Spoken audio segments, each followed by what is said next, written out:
Good afternoon. Good afternoon, everybody. Welcome to the Senate Budget and Taxation's Capital Budget Subcommittee. We're meeting today for the purpose of capital budget hearings. We have a number of agencies and higher ed facilities. So what I thought I'd do is just quickly go through the order. And the way we're going to proceed is we'll have Department of Legislative Services present the analysis, and then we'll hear from the respective agencies in a response.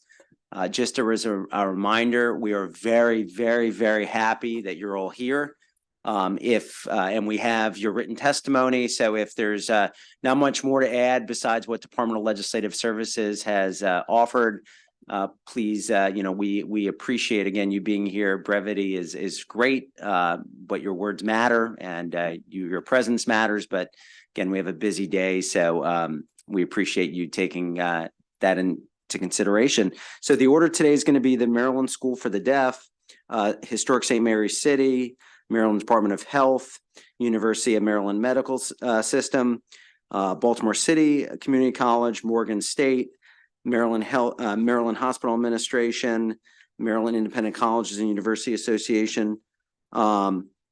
And my vice chair just threw me off, so I don't remember what order I was in. I think let me start from the top. No, I'm kidding. We have number 8, the Maryland Independent College and University. By the way, he sent me a note saying I'm doing wonderfully. Thank you, Mr. Vice Chairman. So number 8 is the independent colleges. Number 9 is the Board of Public Works. 10 is Department of Public Safety and Correctional Services. 11, local jails and detention centers. And 12 is the Maryland Higher Education Commission. So as you can see, we have a busy day. And we will start with the Maryland School for the Deaf. And we will start with Laura Hyde.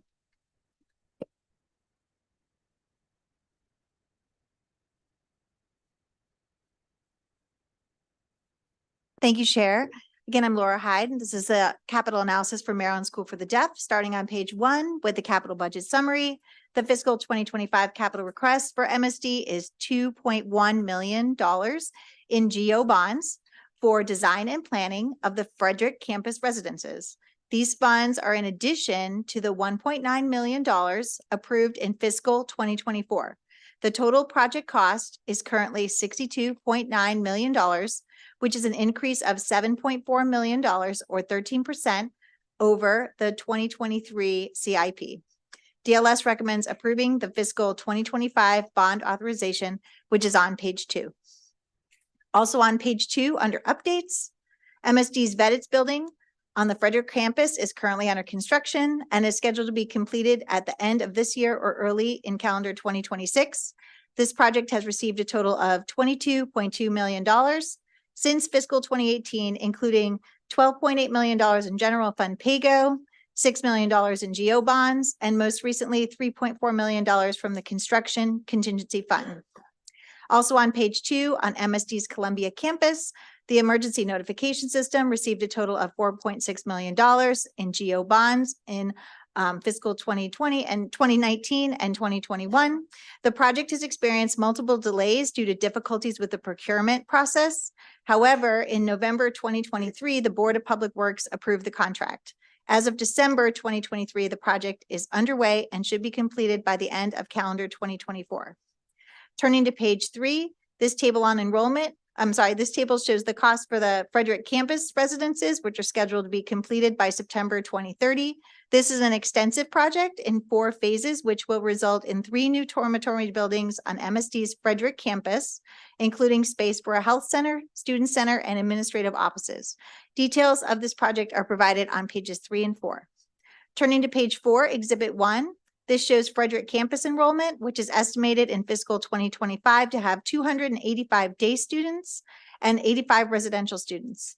The increase in residential students is due to the improved dormitory spaces. At the bottom of page 4, under the summary of out-year state-owned projects, this is the second item in the fiscal 2025 CIP, which is $500,000 for the Hushin Barracks renovation. This 1777 building is at the center of campus and was used in the past for historical and educational purposes, but is now in need of repair. In July 2023, MSD received $750,000 federal grant from the National Park Service to start the renovation, with an estimated cost totaling $5.9 million and extending beyond calendar 2023. This concludes my presentation and I stand for questions. Thank you very much for that great analysis. Any questions? Okay, thank you very much. We'll turn it over to the agency, to the School for the Deaf.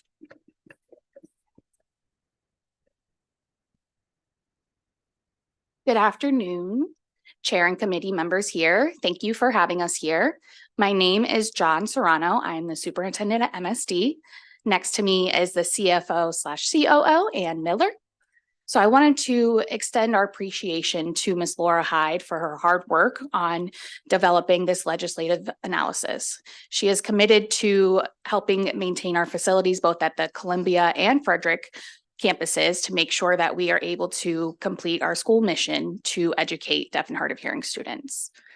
We have enjoyed partnering with the DBM and Department of General Services for our capital project needs. With that being said, MSD concurs with the analysis as recommended. Thank you for your time. Thank you. Any questions? Thank you very much. Have a great day. Before we continue, I'll turn it over to the Vice Chair real quick.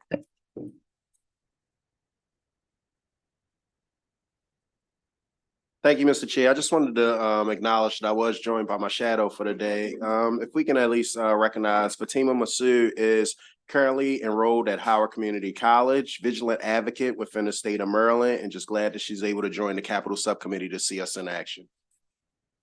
So thank you, Fatima. Also, just that the public testimony will have the timer up there and it'll be 2 minutes for the time. Thank you. Thank you, Mr. Chair. Thank you, Mr. Vice Chair.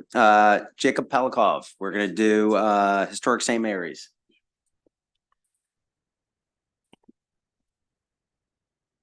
Good to see you, sir. You can start whenever you're ready. And you can, yeah, that's fine. You can come on up. Just make sure you don't like hurt Jacob, you know, if he gives some bad analysis. I have complete and total faith that they would do no such thing. I agree. I agree. Thank you, Mr. Chair. Again, Jacob Polico for the Department of Legislative Services to present the Historic St. Mary City Commission capital analysis. You'll see on page 1 that there are 4 projects currently programmed for Historic St. Mary City. The first being site improvements, the second being the Leonard Calvert House exhibit, the third being a new collection, storage, and maintenance facility, and the fourth being the Education Center and Artisan Center renovation and systems upgrade. The site improvements project is the only project to receive funding in fiscal 2025. On page 2, we have a quick discussion of changing priorities for fiscal 2025 funding. The fiscal 2025 capital budget includes $2 million for site improvements compared to $1 million, which was planned for fiscal 2025 in last year's capital improvement program. The Education Center and Artisan Center renovation and systems upgrade project was originally programmed to receive $1 million in fiscal 2025 in last year's CIP. However, the current CIP for 2024 postpones initial funding for this project to fiscal 2026 as a result of changing priorities for HSMCC. You'll see in the middle of page 2 that the Department of Legislative Services is recommending the adoption of committee narrative regarding a report on encumbrances and expenditures regarding the site improvement projects being undertaken by Historic St. Mary City.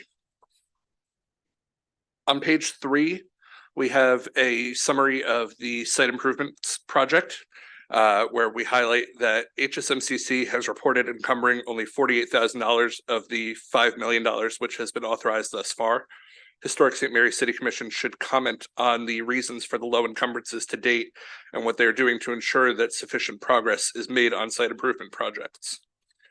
Historic St. Mary City presently has issues with parking lots, bridges, trails, and several buildings. These issues detract from the ability of visitors to see all the exhibits at Historic St. Mary City.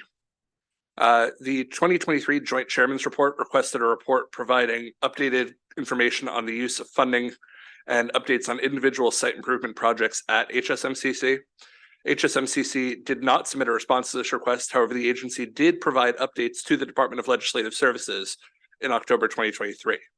In order to ensure continued oversight of these projects, DLS recommends the adoption of committee narrative requiring HSMCC to submit a report detailing all projects within the site improvements program, including the priority of each project, the funds encumbered and expended for each project, and a status update for each project explaining any changes to timelines, design, or priority. Page 4 also has a summary of the out-year state-owned projects which are programmed in the CIP.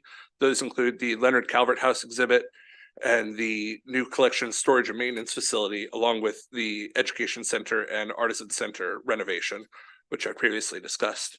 With that, Mr. Chair, I'm happy to take any questions. Thank you. Well, thank you very much for that great analysis. Any questions? Okay, thank you very much. Appreciate it. Of course. Turn it over to the panel. Good to see you all. Thank you, Mr. Chairman, members of the committee. I'm John Seidel, the new Executive Director of Historic St. Mary's City Commission. It's a pleasure to be here. We greatly appreciate your support and that of the Moore Miller administration. I have with me retired Admiral Tim Healy, who is chair of the commission, as well as our Director of Research, Travis Parno, who served as interim director in a very, very capable fashion over the last 9 months, CFO Doug Hunter, and COO Peter Carocchio, so we can answer any questions you might have. You do have my written testimony and a full agenda, so I'm going to summarize it and keep it very brief. First, we concur with the governor's budget and the analyst's recommendations, both on the capital budget and the observations and recommendations. Mr. Polakov has been a pleasure to work with, and he's both thorough and on target. He did correctly observe the lag in encumbrances, which was of great concern to the staff at Historic St. Mary's well before my arrival. And I'm pleased to tell you that we've had a 60-fold increase in encumbrances since the data were submitted for analysis. So that's a jump from $48,000 to just over 2.8 million. And we're going to continue to see forward momentum as projects move into solicitation and then bids and construction. But it is really due to the hard work of staff. DGS has been hugely helpful. Also, our colleagues at DBM have been helpful as well. They've given us great guidance. Here's what I really want to stress, though, in my brief time here, and that is the real critical need for these capital improvements. The museum's infrastructure is aging. You can see the ages on many of these in the analysis. Deferred maintenance is a top priority for us, but the upkeep is a challenge. Most folks do not understand how big this outdoor park and museum is. It's 835 acres, over 100 buildings. We have 300 archaeological sites, all kinds of reconstructions, museum installations and exhibitions, a farm, and it's just a large and complex endeavor. And we're stewards of what are world-class resources. Those resources and the upgrades we're talking about are all the more important because we have looming above us the 2034 400th anniversary of the founding of Maryland. It was born at St. Mary's City, and we need to capitalize on that event. It should generate significant public interest, and we also truly believe that it's going to generate economic activity and growth in Southern Maryland as a whole. That makes these capital improvements all the more important and timely, and we have to be prepared. 10 years may seem like it's a long ways out, but I think you'll appreciate that from a development and an infrastructural standpoint, it's right around the corner. So we owe it to the state and our varied constituents to capitalize on this opportunity and make the most of it. We're really excited over the potential. We're grateful for your support. So on behalf of our staff and the 60,000 citizens who visit us every year, thank you. We are very happy to answer any questions you might have. Thank you very much, Doctor. Any questions on same? Oh, Senator Jennings. Side comment. Isn't it my understanding that the Supreme Court of Maryland is meeting in St. Mary's City today? They are indeed. First time, Yep, I believe, in history, other than when they originally moved that's back in quite the true. 1600s. Yeah. Very interesting. Cool. Thanks. Got a lot happening in St. Mary's today. We do All right. every day. Absolutely. Well, thank you very much. I don't see any other questions or comments, so we'll thank you very much. Have a great Thank rest you. of your day. Mr. Polakov, thank you very much as always. Committee will now turn our attention to the Maryland Department of Health. Naomi Kamoro.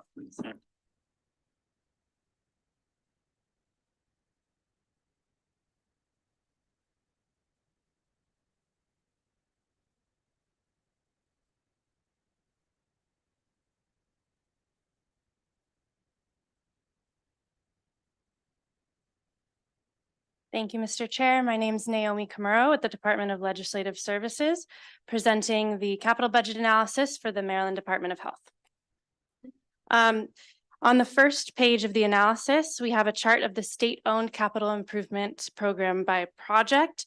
The total fiscal 2025 request for the state-owned projects is $16.5 million. About $16 million would be going toward the renovation of the North Wing at Clifton T. Perkins Hospital Center, and $404,000 dedicated to the demolition of decommissioned buildings.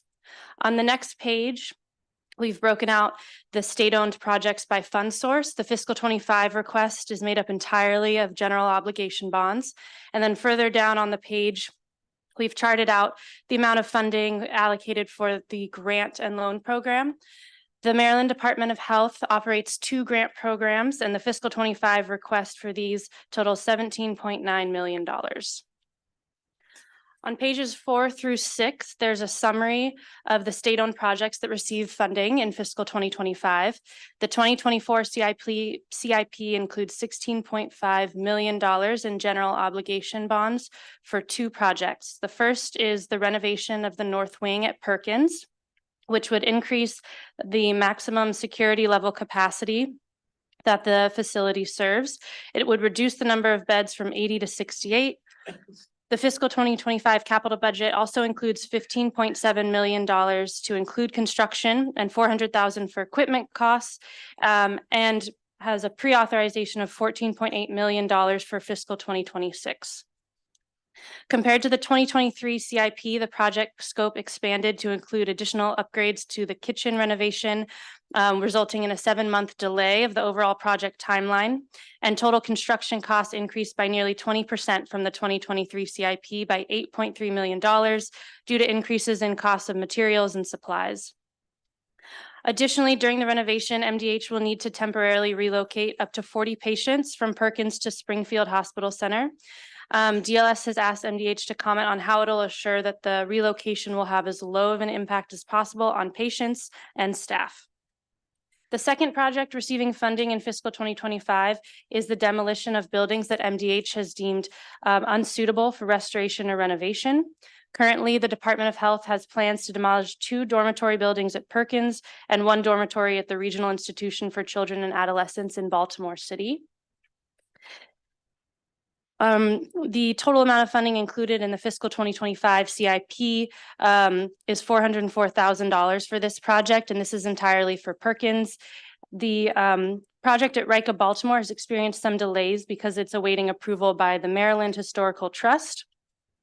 The Department of Health anticipates completing the demolition of the Rica dorm by spring 2026, and it anticipates design for Perkins to be complete by fall 2024. There's also another change to this project's scope. It now no longer includes the demolition of 2 complexes at the Springfield Hospital Center, and so the funding recommended in the 2024 CIP totals $3.2 million compared to $3.7 million recommended in 2023. On the next page, we've added some description of the new facility for children project, but that project is not receiving funding in fiscal 2025. Pages 7 through 11 summarize the 2 grant programs mentioned earlier operated by the Department of Health, which are the Community Health Facilities Grant Program and the Federally Qualified Health Centers Grant Program. The fiscal 2025 capital budget also includes deficit adjustments in both of these programs due to an accounting procedure that recorded unencumbered obligated funds as available fund balance. And so these adjustments enable the Department of Health to avoid potential deficits should grantees encumber funds ahead of schedule. The 2024 CIP includes $12.6 million for 2 community health facility grantees and the deficit adjustment, and these are outlined in Exhibit 1 on page 9. And the Federally Qualified Health Centers Grant Program has $5.3 million in the 2024 CIP for 3 projects and the deficit adjustment, which are outlined on page 11 in Exhibit 3. Page 12 begins discussion of the facility master's plan, which MDH provided updates to earlier this year. This discussion summarizes the major changes made to the facility master plan. Notably, the Department of Health has halted divestiture at the Deerhead Hospital Center and Western Maryland Hospital Center. They've accelerated the timeline to build the new facility for children. on the Rica Baltimore campus and paused construction of 24-hour behavioral health crisis centers and the new secure evaluation and therapeutic treatment center in order to reevaluate needs for those structures. Exhibit 4 on page 13 lays out the timeline for the recommendations in the facilities master plan, as well as the changes made since its release. We'll just note a couple more things before wrapping up. So regarding the divestiture halting at Deer's Head in Western Maryland, this was originally slated to transition those services elsewhere, but the Department of Health decided that those services were not being offered elsewhere and has consequently halted divestiture. But in the facilities master plan, these 2 facilities received poor ratings due to the condition of the structures. And so we've asked the Department of Health to comment on plans for facility improvements given these poor ratings. Secondly, we've also noted that the Department of Health plans to request approval of a contract for emergency construction on the Rica campus in Rockville through the Board of Public Works. We've asked MDH to comment on the need for emergency funding and provide an estimated date for when the contract will be brought to the Board of Public Works, as well as comment on the source of funds supporting this contract. So in closing, DLS recommends approving all authorizations and pre-authorizations for the Department of Health capital budget. Thank you very much for that great analysis. Any questions? Great. Thank you very much. Sure. We'll call up the Maryland Department of Health. Welcome. So you can start whenever you're ready.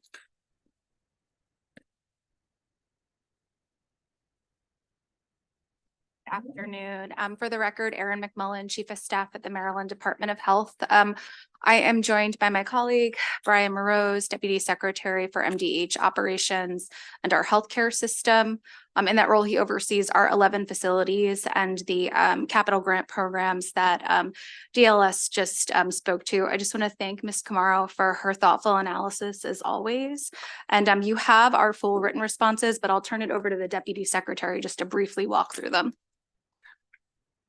Hi, thank you for having me here. And I want to respect the request to be as brief as I can, so I will not read through our whole statement, but hit the key points. In response to the request for the reason for the additional design at Clifton T. Perkins and an update on the project timeline, that modification was made to extend that design timeline. And we are anticipating current construction to begin June 2024 with the project completion anticipated in June of 2026. In response to the comment about the relocation and having as low impact as we can, I think we've stated that Clifton T. Perkins is a maximum security hospital, but also within that facility, there are medium and minimum security patients. And it is those minimum and medium security patients that will be relocated during that construction. They'll be relocated to a regional facility that is already equipped and licensed to handle them.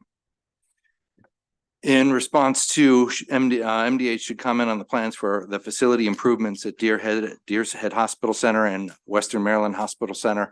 The department is reviewing the complete facilities master plan by removing Deer's Head and Hospital Center and Western Maryland Hospital Center from the investor list. It allows us to gain the flexibility to really make facility improvements based on the assessment of future needs while maintaining those much needed services.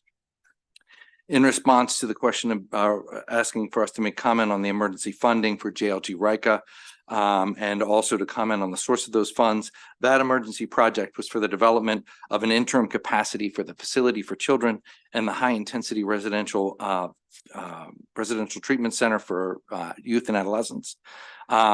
This was broken into 2 contracts, and the first contract was already presented to the Board of Public Works. The second contract is anticipated to be June of 2024, and all funds are from FY24 operating funds. That concludes my response. Thank you. Well, thank you very much, Senator Quarterman. Thank you, Mr. Chairman, and thank you guys for the response here. A couple of things I want to touch on here because there's a lot of things here that are specific to Western Maryland and Hagerstown. When we talk about the 4 regional crisis centers, for years we were told one was going to be in Hagerstown. The set, that's a Potomac Center, so that's a concern. But I really want to talk about Western Maryland Hospital, what you talked about. So it was said earlier by the when the DLS person did the analysis that it was determined that there weren't other places, so to speak, for these patients to be held. But that's inaccurate. We know that because Meredith, you guys put an RFP out. There was actually discussion to absorb those individuals into the existing community, but there was a pushback on it because it would be privatized. So That was the decision was made. We understand that decision. But my question is to the hospital itself. You spoke about making facility improvements. That hospital cannot be improved. We all know that. There was mold in there, there was Legionnaire's disease. That hospital is decrepit and needs to be replaced. So we continue to kick the can down the road. At a certain point, we need MDH to come with an actual plan for this hospital because it's doing a disservice not just to the patients that are there, but also the employees. So we can follow up offline, but to say we're gonna do facility improvements, that's just, you guys know that's not gonna happen. I mean, that the place is, it's got a furnace that like is run on, I don't even know what. There's like one person from Norfolk that's to come up to do it. Anyways, long story short, if we could have some, maybe some actual conversations on what is gonna happen with that facility, because I've been here 7 years through a couple of different administrations now, and it just continues to get kicked down the road. So we need to find out what we're gonna do with Western Maryland Hospital. Thank you. Thank you. We'll be glad to take that offline. All Thank right, you. thank you. Any other questions for the administration? All right, thank you very much. We have colleagues, we have one public witness signed up. Denise Gilmore, if you want to come up, welcome. And just a reminder, 2 minutes. I know, but you're great. So thank you. Thank you, Mr. Chair, Mr. Vice Chair, members of the committee. We appreciate the opportunity to testify. Very briefly, we appreciate that the department has really evaluated this master facility plan and that we're working on keeping these really great facilities in operation. I'm here honestly just to testify today in support of also looking at continuing Spring Grove Hospital Center. It's in Baltimore County, has over 400 public beds in the Baltimore area that at present is still planning the transition out. Our members at Spring Grove, certainly feel like they're providing a really important service to the Baltimore area. And without these beds, we're losing, potentially a lot of public health beds that are important to the area. I'll testify again, even briefer on the DPSCS budget in a little bit, but there's for instance, a project that's being funded there that works for a similar population. We certainly think that if there's some collaboration to happen between these two departments to make sure that we're maintaining good public health beds in the Baltimore area, this might be a place to do it. So thank you so much. We appreciate the opportunity to testify. Great testimony. Thank you very much. Any questions? Great. Thank you very much. Committee will turn our attention to the University of Maryland Medical System. Sam Braun, come on up.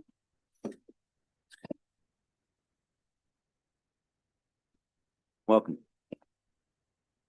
Thank you, Mr. Chairman, members of the committee. My name is Ann Braun with Department of Legislative Services. I'm here today to present the University of Maryland Medical System capital analysis. On the first page, you'll see that there are 2 projects in the CIP, the new Easton Regional Medical Center and the Phase 3 renovation of the R. Adams Cowley Shock Trauma Center.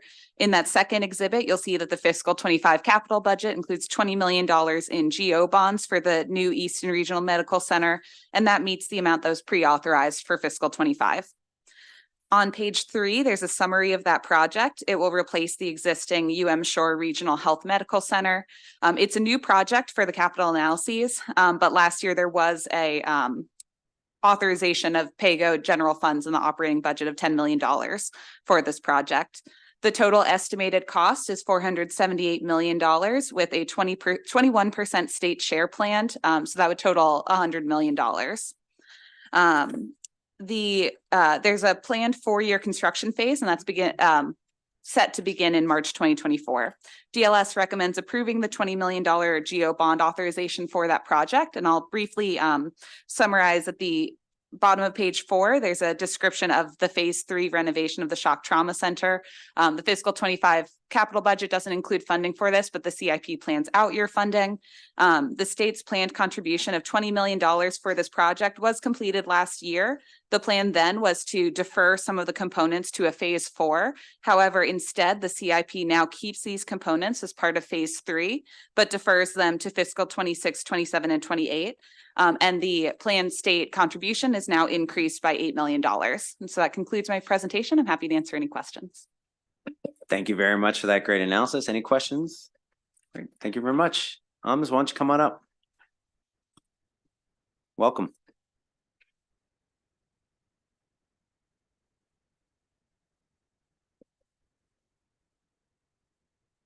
Great to have you here. And you can begin whenever you're ready.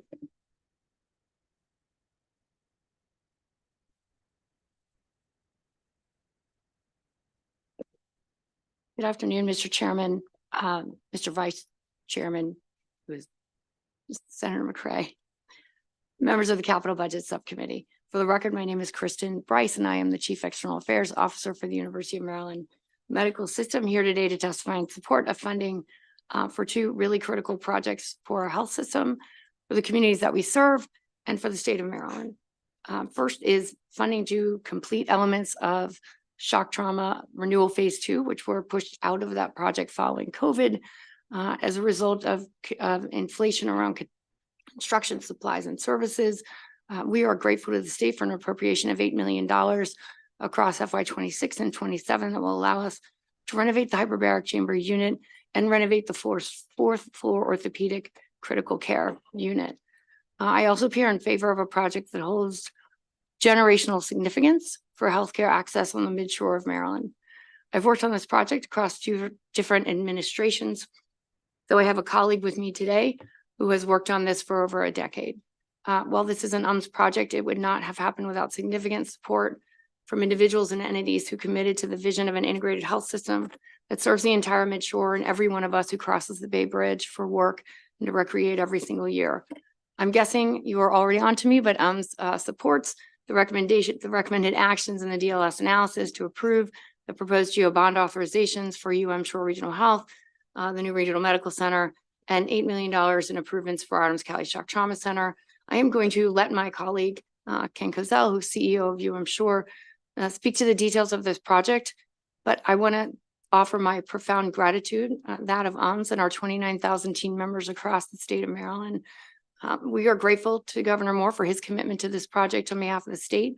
I am particularly grateful to Secretary Grady, who prior to even moving into her office, was willing to listen to our plea for state support that will make this project both sustainable and feasible. Also on my list of humans really to support, to whom we owe a great appreciation, are Terry Garrity, the former leader of Capital Budget, Christina Parati, our current leader, and also members of her team, Paul Rader and Paul Quinn. I would be remiss if I did not recognize Ann Wagner.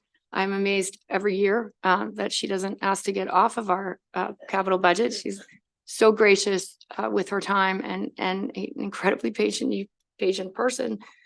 We want to recognize also the community leaders, local government leaders who have supported this work. Gary Mangum in particular, who's here with us today. Gary is known to many of you. He is an UMS board member, a resident of the Eastern Shore, and a member of the Capital campaign that is seeking private philanthropy for this project. Huge thanks to the Eastern Shore delegation, and in particular the Midshore districts led by Senators Mounts and Senator Hershey, who have all made construction of this new hospital their #1 priority for multiple years in a row. Senator Hershey was with us briefly a few minutes ago, but he had to leave to testify in another bill. And last but not least, certainly, Mr. Chairman, is you, as Chair Gazzoni, members of this subcommittee and the members of B&T. We know you have a lot of competing interests every single year. These capital dollars are very valuable. We hope that we are great stewards of these resources. We are so appreciative of your time and your commitment to rural healthcare when that is not a sustainable investment in many parts of the country. So I just want to thank all of you so much and turn it over to Ken. Thanks.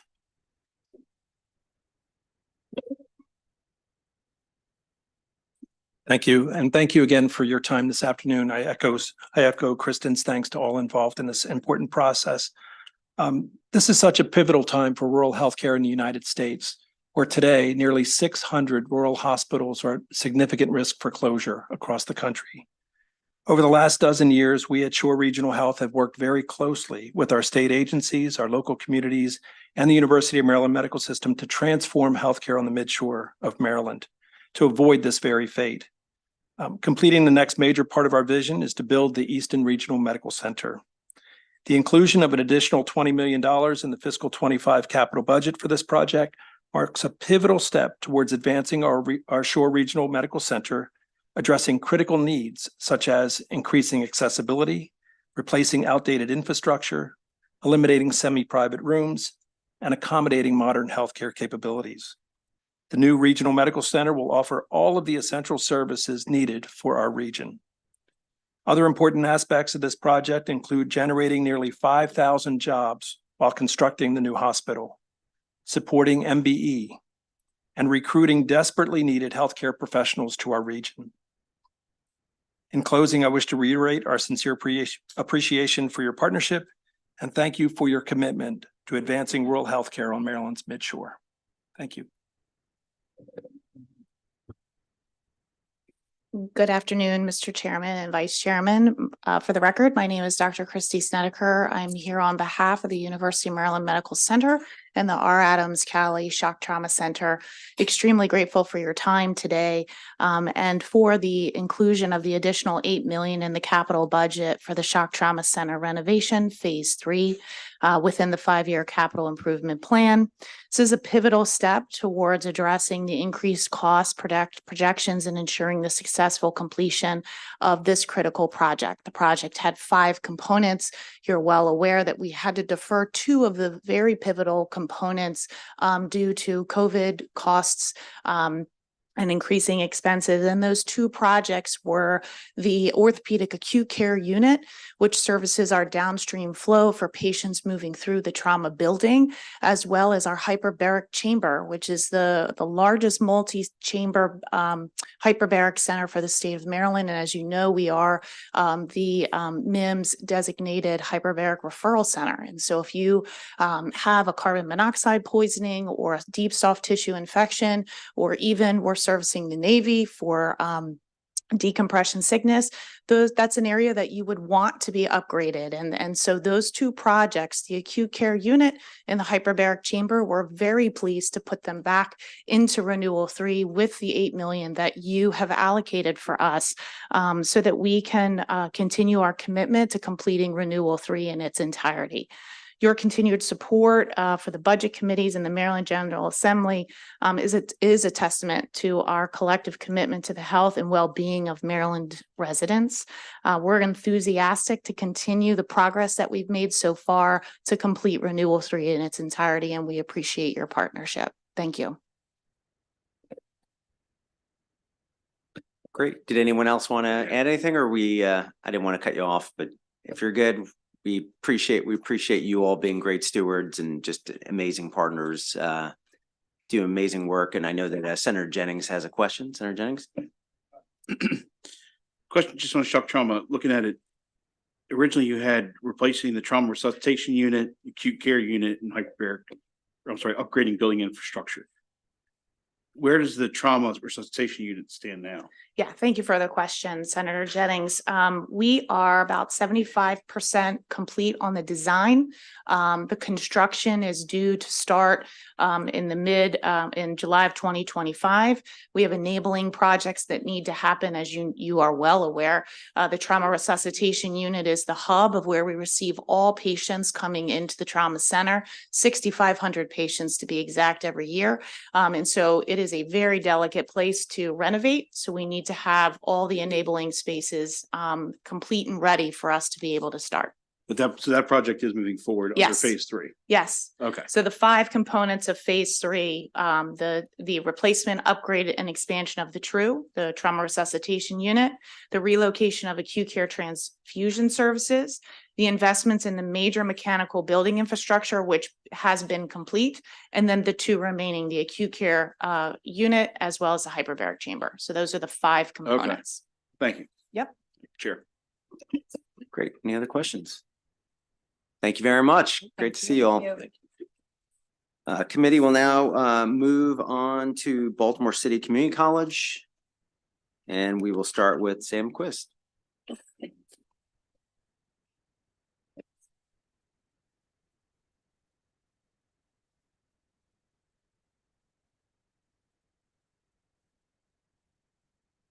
Thank you, Chair Zucker. Good afternoon, everyone. The fiscal 2025 capital budget request for Baltimore City Community College totals $5.3 million. Funding is provided for 2 projects, the college's ongoing deferred maintenance program and the nursing building renovation program. The DLS recommended actions are on the bottom of page 2. DLS is recommending approving the general obligation bond authorization for both projects. There is a Budget Reconciliation and Financing Act recommendation on the bottom of page 2.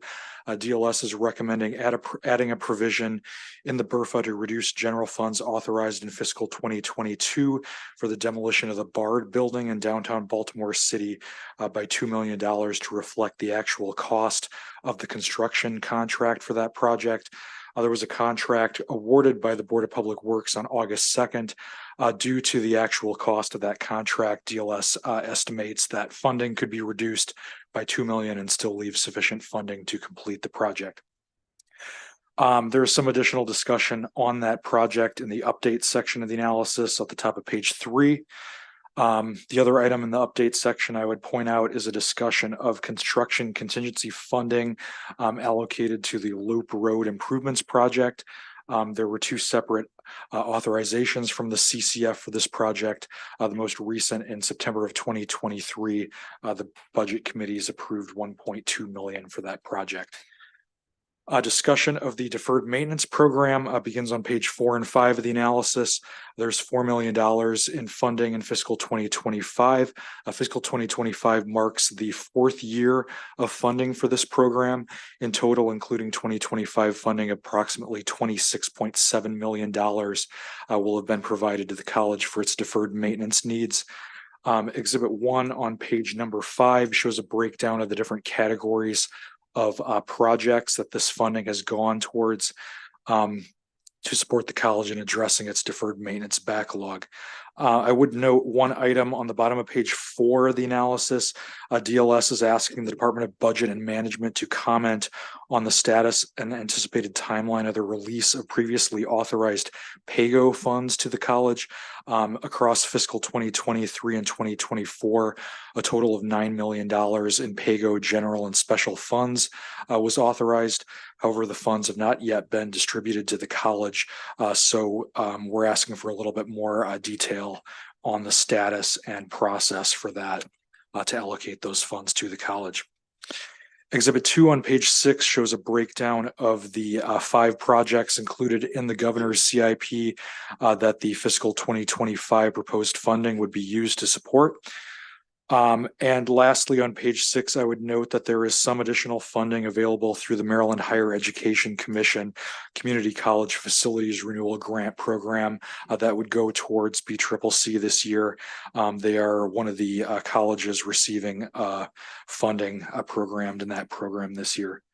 The nursing building project is discussed on page 7 of the analysis.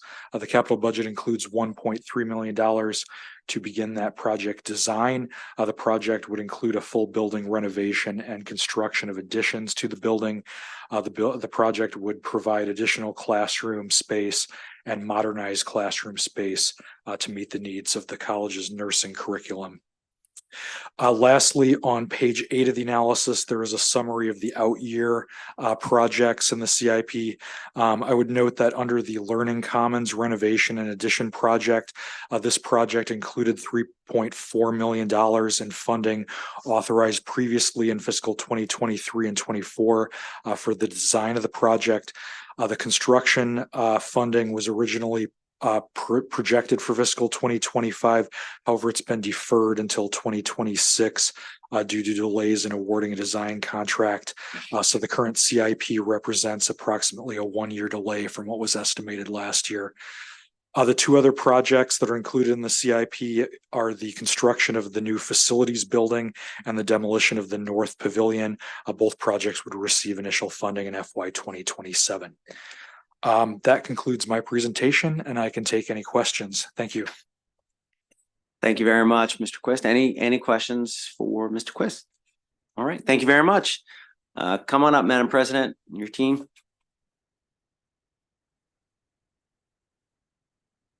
And you can start whenever you're ready.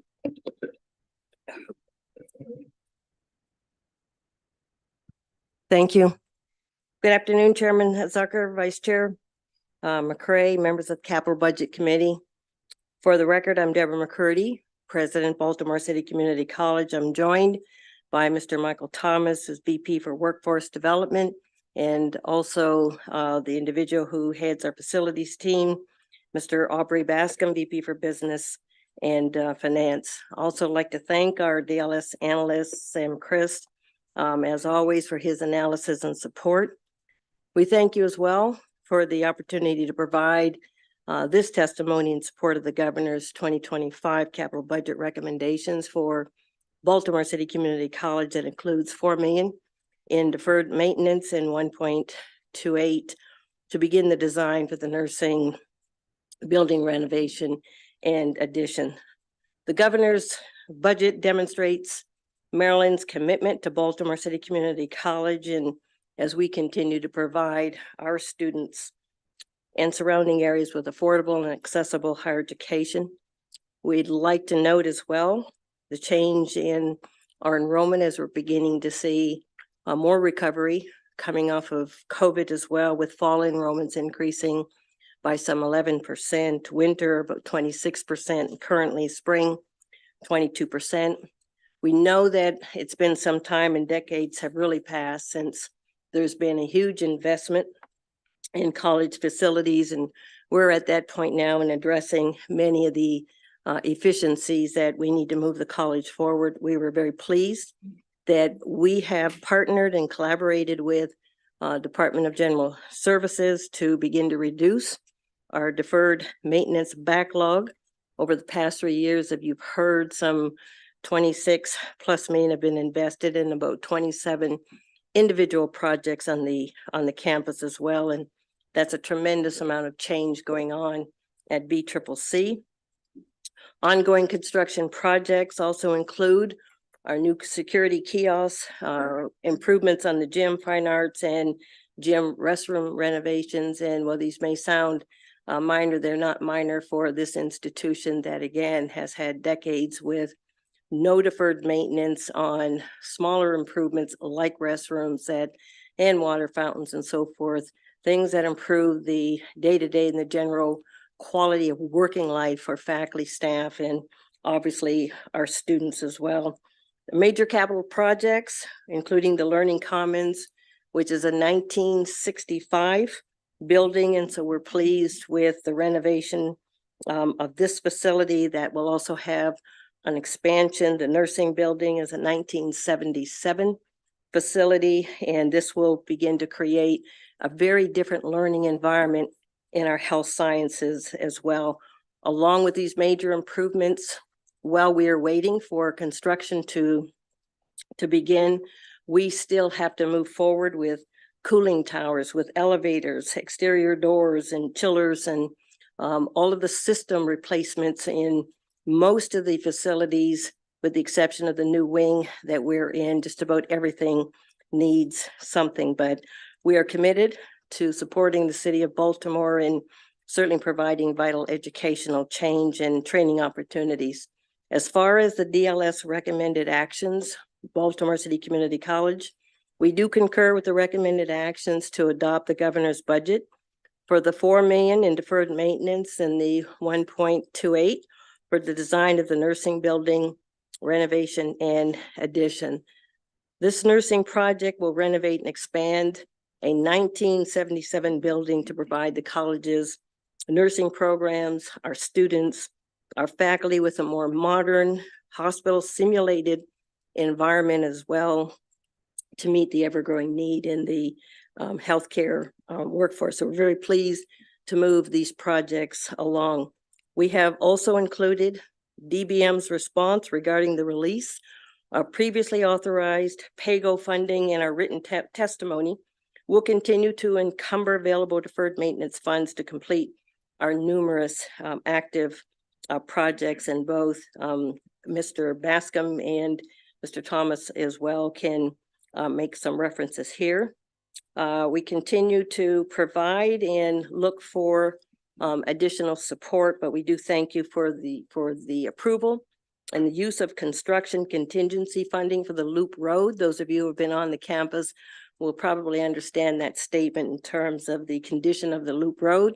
Those improvements have now been made. The project is complete, and we're enjoying improved circulation, safety, and other upgrades. One last comment with regard to the Bard building, and you've heard some from the analyst as well, but we do want to thank you for the support The Bard Building demolition project is scheduled to be completed in July of 2024. And the next step in all of this, and we have begun preliminary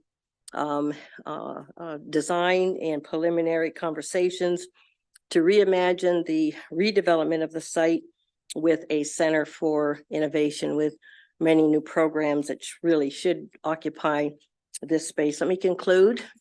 Chairman Zucker, Vice Chair McCray, committee, and we thank you again for your attention and for your support of Baltimore City Community College and the students who are so deserving of the support that continues to be extended to them. So if there are any questions. Thank you very much, Madam President. Any questions for this panel? Vice Chair.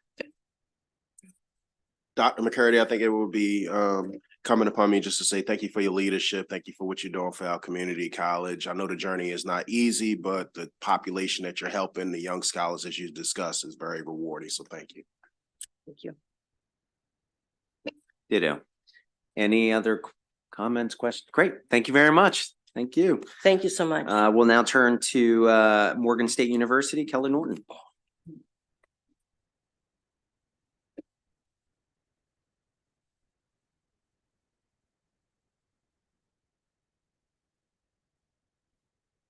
Good to see you. Thank you, Chair. We'll begin on page 1. Morgan State has 8 projects in the fiscal 2025 capital improvement program. 4 of these projects will receive $37.7 million in general obligation bond funding in fiscal 2025. Those projects are the new Science Center Phase 2, Campus Expansion Phase 1, Lake Clifton, the Deferred Maintenance and Site Improvements Program, and the Carter Grant Wilson Building renovation. The summary of the fiscal 2025 funded state-owned projects begin on page 3. The first project is the new Science Center Phase 2 project. The new building will house the biology and chemistry departments and the Dean's Office of the School of Computer, Mathematical, and Natural Sciences. DBM estimates the total cost of the project at $264.3 million, and the CIP has a request of $22.9 million in general obligation bonds for fiscal 2025. Morgan State University officials contend that the project will actually cost $342 million due to inflation, supply chain difficulties, the underestimating of initial costs, and the discovery of a large water tunnel underneath the construction site. DLS asked the president to comment on the discrepancy in cost estimates and plans to deal with this nearly $80 million difference. The campus expansion phase 1, the Lake Clifton High School demolition project, is found on page 5. The current building is being demolished and the university will create a redevelopment plan for the site. $5.3 million in general obligation bonds funding is scheduled for fiscal 2025, with the total cost at $15.5 million and expected to be completed in December 2025. Morgan State was to submit a JCR report on the redevelopment of Lake Clifton. It was not submitted at the time of the writing of the analysis, but has since been submitted. The Deferred Maintenance and Site Improvement Program starts on page 6. Morgan has identified a backlog of roughly $200 million in deferred maintenance expenses, which this program is meant to address. And while no out-year funding is shown in the CIP, this is considered to be an annual program. The CIP includes $5 million in GO bonds for fiscal 25. This funding includes $2.9 million for 2 projects: repairs of concrete wide stairs and handrail, and the replacement of the roof and exterior doors at the Murphy Fine Arts Center. The remaining $2.1 million is for funding overages of previously approved or funded deferred maintenance projects. DLS has concerns regarding the $30 million Morgan State University received in fiscal 2023 for the deferred maintenance and site improvements. Only $4.4 million of that funding has been encumbered to date. DLS asked the president to comment on the status of the other fiscal 2023 deferred maintenance projects and the anticipated timeline for encumbering and expending the $30 million provided in fiscal 2023. The Carter Grant Wilson Building renovation project begins on page 8.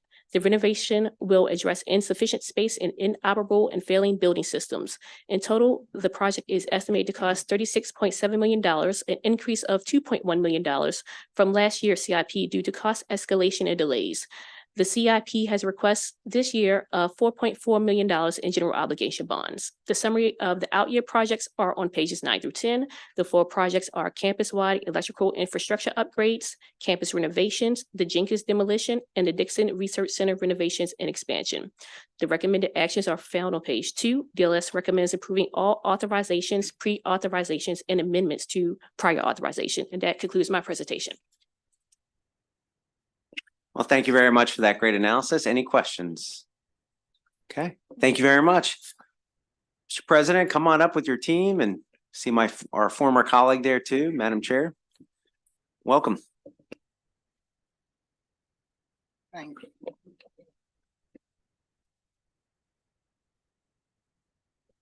Thank you very much, Mr. Chair and members of the committee. We certainly thank the committee.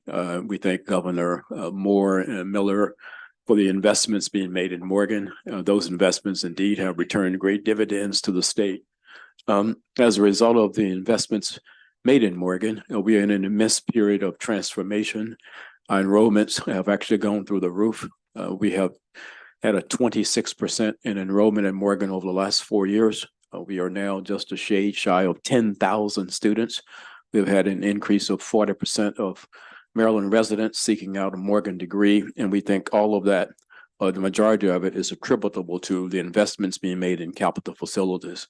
I want to be very cognizant of the time and stay within our 2 minutes. I do have with me former Senator Joan Carter Conway, whom you recognize, and also my colleague Kim McCalla, who's been with me for 15 years. She came from the Maryland Stadium Authority, and I reference Kim because all of the investments that have been made in Morgan, Kim has overseen all of the new buildings, all of the renovations, and every single project that the state has funded. Kim has brought that project in not only on time, but under budget, and has actually contributed back to the state some of the allocation. But we are at a period now where we simply are finding it extremely difficult, if not impossible, to do that. And the project, the new science building at Morgan, and I'm saying new because we really haven't had a science building there in about 60 years. The estimates are coming back $80 million above what the state has allocated. And in order to go forward to build this, it really will be out of functionality by the time we complete it. It will not serve the university's needs. We plan to house biology and chemistry there. Almost 8% of our undergraduates at Morgan are majoring in biology. We are one of the top top institutions to graduate students in STEM in this state. And so we really desperately need this facility to come in at the cost estimates. With that in mind, you asked us to respond to, indeed, 3 comments. That was one of them. You've also asked us to respond to what's happening with Lake Clifton, and then the status of the anticipated timeline for encumbering and expending the deferred maintenance. And to respond to those, I'm going to turn to my colleague, Kim McCalla. Thank you, Dr. Wilson. To address the deferred maintenance projects, we are currently bidding out the slope stabilization project, which we're expecting to be in about $10 to $15 million. Right after we see the bids from there, then we will be releasing for bid the heating plant renovations of 3 boilers, fire alarm upgrades throughout campus, and the chapel roof. They will take the majority of and the cooling tower and engineering for the heating, engineering and heating, School of Engineering, heating, and communications cooling. We'll take the majority of the remaining funds that were mentioned. Lake Clifton, campus is currently in the process of awarding the campus master plan for the main campus. As a part of that, we will be determining what programs will be going down to Clifton. Once we know that, then we will be hiring a developer consultant, and then to be doing a master plan for Lake Clifton itself before we embark on doing any new construction on there. In the meantime, we are gearing up to bid out the work to demolish the existing school. I'm more than happy to answer any questions. And so, Mr. Chair, this really concludes our testimony. Were we to go forward and build a new science building at the $254 million level, I think the takeaway is that 140,000 square feet of that will have to be in shell space. And we will have to downsize the programs, and it really just will not fit the current Morgan needs, let alone how fast the university is growing. We certainly agree with the governor's recommendation and ask for your consideration of our special needs. Thank you. Thank you very much, Senator King. Just have to shout out to my good friend Joan Carter Conway. Of all the years that I've been in Annapolis, I don't think there's been a better champion for Morgan every year. I mean, everyone knew where her heart was, and she has done well for that school. Mm-hmm. Indeed. And all the HBCUs.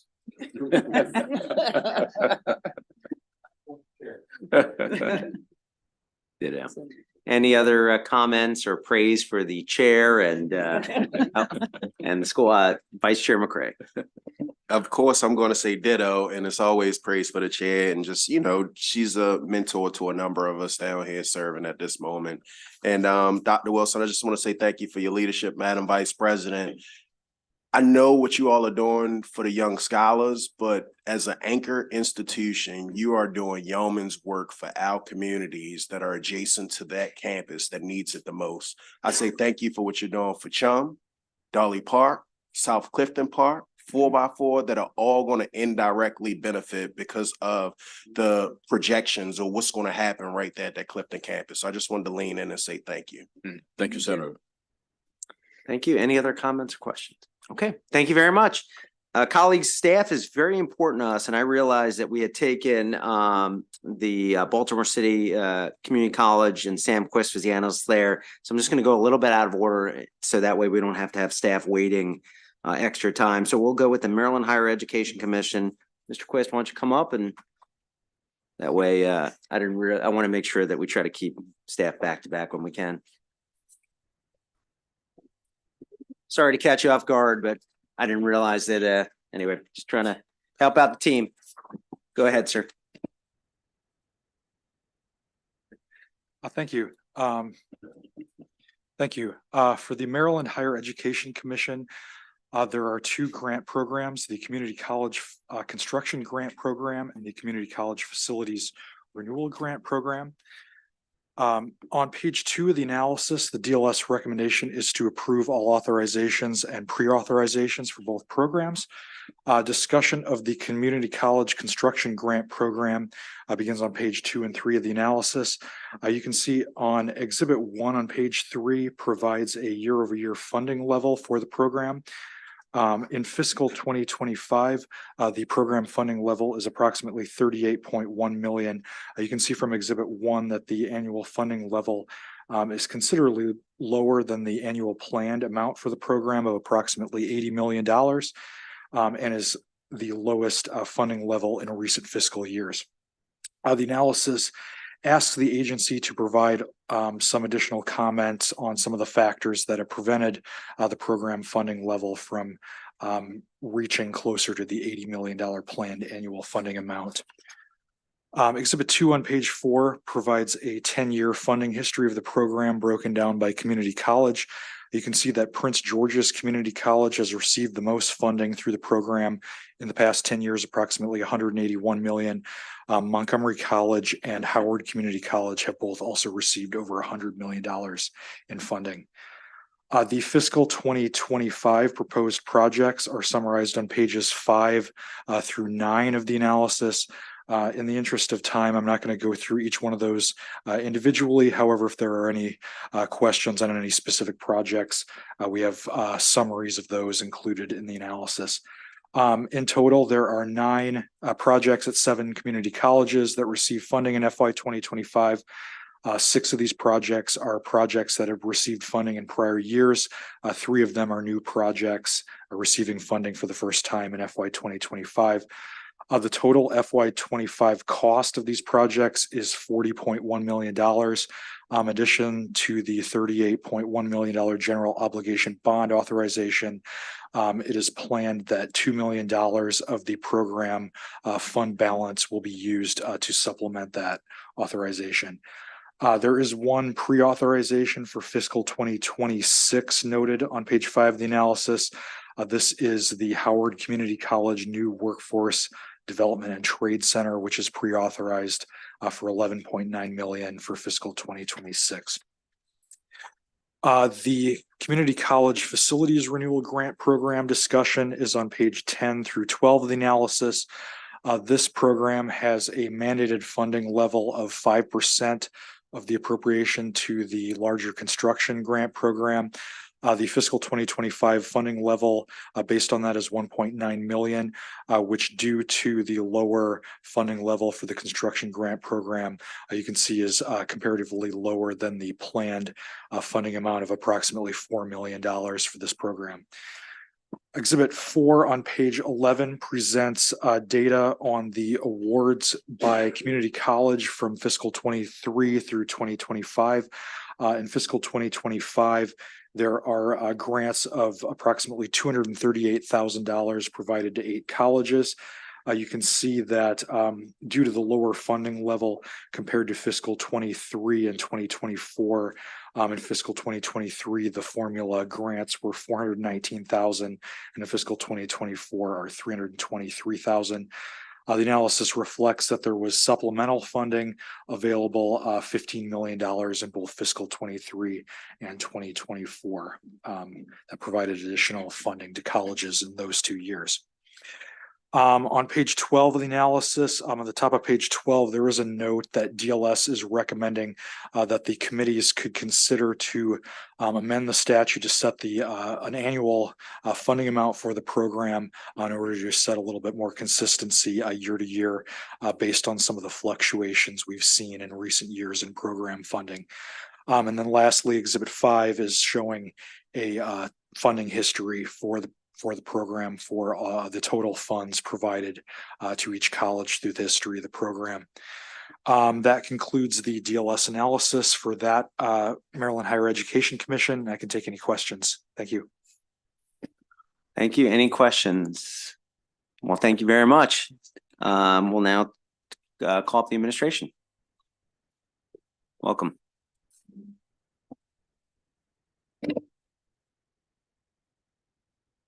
Thank you, Mr. Chair, Mr. Vice Chair, members of the Capital Budget Subcommittee. My name is Jeff Newman, Assistant Secretary for Finance and Administration for MHEC, and this is Dan Schuster, our Capital Finance Policy Analyst for MHEC.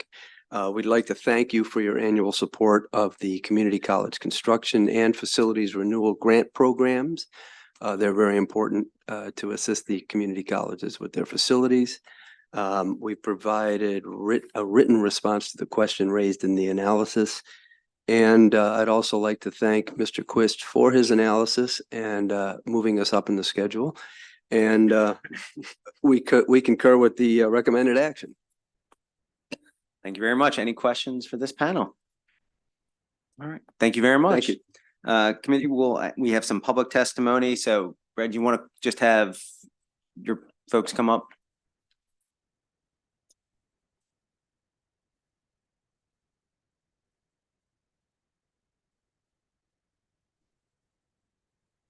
Welcome. Welcome. Thank you very much, Chair Zucker, Vice Chair McCray, members of the subcommittee. I will be very brief. You have our writing. Just want to thank you all, the Moore-Miller administration as well, for funding our capital projects. We're pleased to have the support from the General Assembly. We're pleased to be able to work with the Department of Budget and Management. We're pleased to work with the Maryland Higher Education Commission and the Department of General Services. I have 2 presidents here that want to speak to 2 particular projects that we're hoping that we could get some way to get them started in the current budget. Other than that, we do have a proposal and legislation for the Facilities Renewal Grant that would help solve this problem as well. You've heard that, and with that, just again, thank you all very much for your support through the years.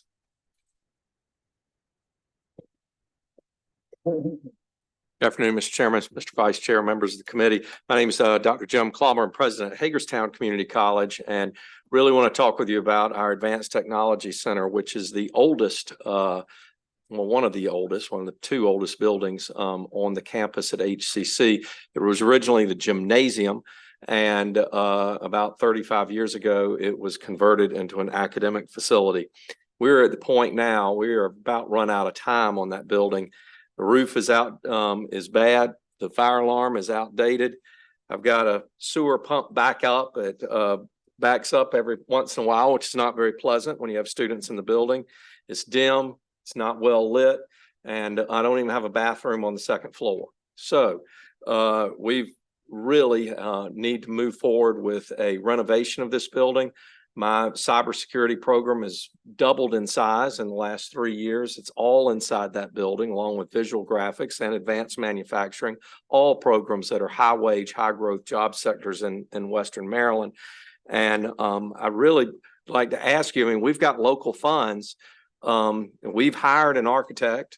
We would like to get this project started. I understand you may not have the money to give us the full funding that was requested, but if you could make a way to make an amendment to give us enough funding so that we can get this project started and get going with it this year, that would be fantastic. That's all I have, subject to your questions. Mr. Chair, Vice Chair, members of the subcommittee, likewise, I'm seeking some level of funding for our project, which has similar issues that Dr. Clowers talked about. My name is Cliff Coppersmith. I'm the president of Chesapeake College. If you want to smell, taste, and feel 1976, Chesapeake College's current trades facility offers that experience. Unfortunately, the result is that many students and families are turned off. Labs are antiquated and don't have enough space for equipment, and students at the same time, and we don't have room to grow. Queen Anne's Technology Building Project consolidates skilled trades and professional programs from 5 counties, and this is an efficient project that will have a multi-generational impact. Our goal is to give workforce students adequate and safe learning spaces in a facility that matches the technology of our local industries, and the programs that we want to move into there are HVAC, electrical, marine, construction, advanced manufacturing, and culinary. This is a regional and generational investment in workforce consistent with the blueprint goals at a bargain. Our county commissioners, our local workforce board, our business and industry partners all agree with the data. Demand for training is growing. This project will answer their calls and create a centralized hub for 5 counties, an incomparably efficient solution to the challenge. It will also expand our partnership with our LEAs and CTE programming. It will be a beacon for students, families, and business, and for what is possible and for a brighter future. I am perhaps most proud that this project will integrate resources into a center for innovation and entrepreneurship that includes business planning, accounting, and HR best practices, hiring, and apprenticeship. The project will be visionary in its efficiency and potential to impact lives by inspiring generations to move into the trades, to live and to thrive locally. We can increase upward mobility and reduce poverty on the shore in the process. Thank you for your time. Thank you very much for taking the time to come down. Vice Chair McCray. Thank you, Mr. Chair. And Director Phillips, I just wanted to lean in and say that Fatima was at your event a couple weeks ago. I'm not sure if you remember, but just thank you for paying it forward. And we're going to continue to keep that cycle going. As you see that she didn't stop coming to Annapolis, that she's keep coming to Annapolis to make sure she's advocating. So thank you again. I meant to shout out to her in my opening remarks. So good to see you again. Great. Any other, Senator Rose Pep, sure. I just wanted to follow up on the training center. So can you just summarize very briefly the occupations that are the focus there as opposed to the occupations that are not the focus? Myself or whoever which training center are we talking about? They're both training centers. They're both training centers. The last one was what got my attention. You're right. They're both training centers. The last one was that got my attention, but both of them would be good. Senator Roosevelt, can you help me? What was the question? The question, what occupations are the focus of the projects? Currently, these are the programs we have that we want to host in this renovated facility. It would be HVAC, which is heating, ventilation, air conditioning, electrical, marine trades, marine technology, construction arts. And how about for the other one? Cybersecurity principally, followed by IT. Also advanced manufacturing, and our students who finish that program go straight to work in Volvo and any of the other manufacturers in Washington County. And also we do some visual graphics in there. If I could do a follow-up question. I mean, it's interesting that they seem like quite different focuses. And obviously, we need folks in the skilled trades every place. We need folks in IT every place. We need folks in healthcare every place. Explain to me a little bit about the difference in emphasis. Well, I mean, I've heard Dr. Coppersmith mention, marine services. There are just no real jobs over there in Western Maryland for that. I got that one. The other thing is our Washington County Technical High School has culinary. They do a fine job with that. And there's also a privately run program just across the border in Pennsylvania. So, we've really seen no, I will say, use the words, market demand for that program at our college because we've got local sources that are doing a good job providing it. But advanced manufacturing is strong in Western Maryland, and we need to provide people I get calls every day for people to go work in area industries. Same question. For our part, basically this facility is the last building on campus that has not been renovated since original construction. So we have fantastic resources for our health professions. They're world-class. We got great resources for our transfer liberal arts program. So what we're trying to do is bring our trades program into the next century. Well, that answers my question. Thank you very much. Any other questions for this panel? Great. Well, thank you very much. Have a great day. Committee will turn our attention to the Maryland Hospital Association. Let's call up Victoria Martinez. Good to see you.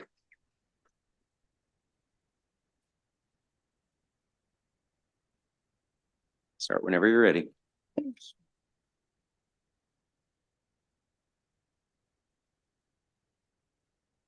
Thank you, Mr. Chair and members of the committee. My name is Victoria Martinez with the Department of Legislative Services, and I'll be presenting on the Maryland Hospital Association capital analysis.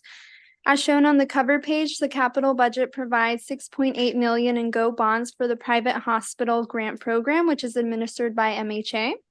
The planned CIP also includes $8 million each year from fiscal 2026 through 2029. Through the hospital grant program, private hospitals can apply for capital grants for projects that improve patient care. Exhibit 1 on page 4 shows the 6 projects selected for fiscal 2025 grant funding, including the total cost of the project and the percentage that is state funded. And pages 5 and 6 have a summary of each of these projects. Most of these projects address increasing behavioral and mental health concerns, and half of all projects focus on improving emergency department services to meet the increased volume and acuity of patients seeking care. The first issue provides an update on the status of projects funded through the program. Exhibit 3 on page 8 summarizes the status of the projects currently in progress. Out of a total of 34 projects in progress, 19 are in the design and or planning phase, 8 are in the construction phase, and 6 are paused or delayed. Of the 6 paused or delayed projects, there are 4 that are paused and currently being reevaluated, and Exhibit 4 summarizes these paused projects and reasons for their delays. The projects are still within their 7-year term, and the board is continuing to assess projects to reallocate funding or change their scope. The capital budget proposes to deauthorize funding for the Luminous Health Anne Arundel Medical Center project because DBM determined that their proposed revised scope constituted a new project request and should be evaluated through MHA's private hospital grant program. The Department of Legislative Services is concerned about the status of the remaining 3 projects. MHA confirmed that the Atlantic General Hospital plans to move forward, and DLS asked that MHA provide an update on the status of this project, including any changes to the project scope and an updated project timeline. Considering that the Peninsula Regional Medical Center project and the Johns Hopkins Hospital project are paused and not moving forward, DLS recommends deauthorizing funds for these 2 projects. That concludes my presentation, and I'm happy to take any questions. Well, thank you for that fantastic analysis. Very concise and on point. Any questions Okay, thank you very much. Call up the Maryland Hospital Association.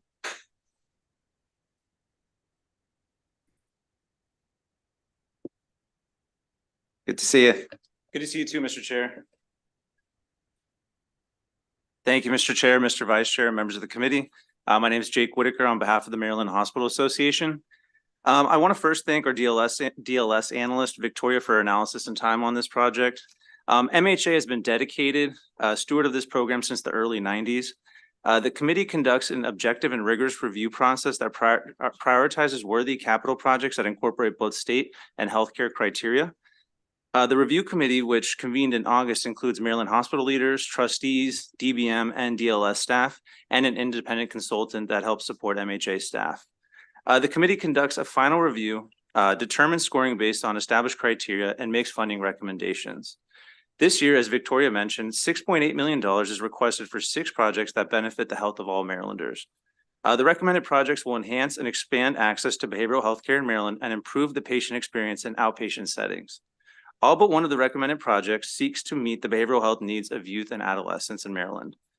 We ask that you maintain the funding levels for these projects. These funding levels correlate with the amount of originally requested by the applicants for these projects. Access to capital funding is critical for hospitals as they care for their communities.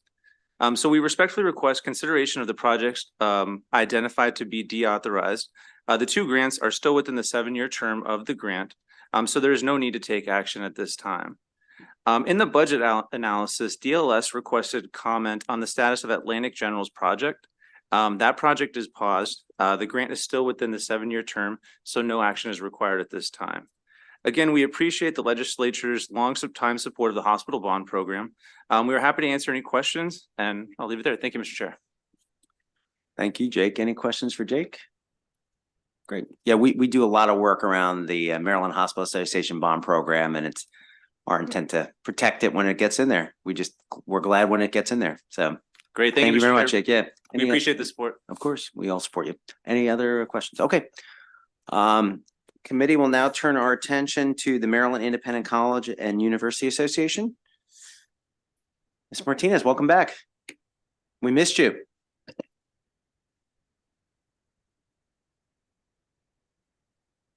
Thank you, Mr. Chair. My name is Victoria Martinez with the Department of Legislative Services again. I'll be presenting the capital analysis for the Maryland Independent College and University Association. As shown on the cover page, the capital budget provides $8 million in GO bonds for the private higher education facilities grant program, which is administered by MICUA. The planned CIP also includes $8 million in 2026 and 2027 and $10 million in 2028 and 2029. The private higher education facilities grant program provides funding to Maryland's private colleges and universities to assist with costs of constructing and renovating academic facilities and infrastructure. The fiscal 2025 capital budget provides grant funding for projects at 4 MICUA institutions, including the Johns Hopkins University, the Maryland Institute College of Art, Notre Dame of Maryland University, and Mount St. Mary's University. Exhibit 2 on page 4 shows the 4 projects selected for funding, including the total cost of the project and the percentage that is state funded. As shown, all projects received $2 million in fiscal 2025. Pages 5 and 6 have a summary of each of the 4 projects. And the Department of Legislative Services recommends approving all authorizations for the Maryland Independent College and University Association. That concludes my presentation, and I'm happy to take any questions. Thank you very much. Any questions from Ms. Martinez? Okay, seeing none. Matt, if you want to bring your team up.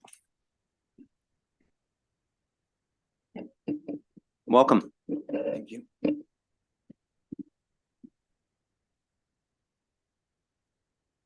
Chair Zucker, Vice Chair McCray, members of the subcommittee. For the record, Matt Power with Maryland Independent College University Association. I'm joined at the table by President Yam from Notre Dame of Maryland University, as well as President McCormick, who's the interim president at the Maryland Institute College of Art. We also have a number of representatives in the audience if you have questions from all of our institutions that have projects, but we were trying to limit both our time and presence testifying. We do want to thank Victoria Martinez for her excellent analysis and for her willingness to meet us on site during the interim to fully evaluate these phenomenal projects that have been approved by the MICUA Board of Trustees for your consideration. MICU initially sought 15.5 million for these 4 projects. We ultimately received 8 million, which is the lowest funding level for the MICU capital grant program in 10 years. With the incredible increase in construction costs, it's tough. Collectively, these projects will leverage 28 million in private resources and over 270 construction jobs to our state. We are seeking your assistance to provide an additional 1 million for each of the 4 projects for a total of $12 million. In an effort to respect your time, I'll refer you to our testimony for additional details of the project and hand it over to President Yam. Thank you, Matt. Good afternoon, Chairman Zucker, Vice Chair McCray, members of the subcommittee. Thank you for your attention and time today. My name is Dr. Mary Lou Yam. I'm the 14th president of Notre Dame of Maryland University in Baltimore. Notre Dame is seeking $3 million in state support as part of a $7.1 million renovation project of its foyer hall. For those not familiar with Notre Dame, it was founded in 1895 as the first Catholic women's college in the country to award the bachelor's degree. Today, we are a comprehensive, gender-inclusive university. Notre Dame students are 50% Pell eligible, 85% Maryland residents, 51% are of a minority ethnic background, and 24% are first generation. Foyer Hall is one of the most prominent buildings on Notre Dame's campus, built in 1940 and last renovated in 1999, over 25 years ago. Foyer houses the university's departments of business, economics, art therapy, and art. For nearly all of our undergraduate and graduate students, Foyer Hall is not only the first building they enter on campus, but also the building where they spend much of their time in classes or studying.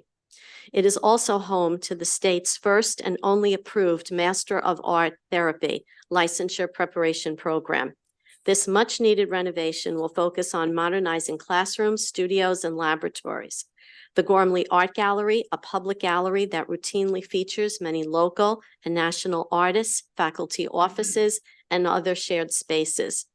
The project will update the existing infrastructure with modern teaching and learning spaces and technology in order to enrich and expand the academic experience, as well as the mechanical issues to extend the lifespan of this building. Highlights will include a Wall Street lab, art therapy simulation laboratory, mock boardroom, and more. We want to thank you very much for your past capital support of Notre Dame.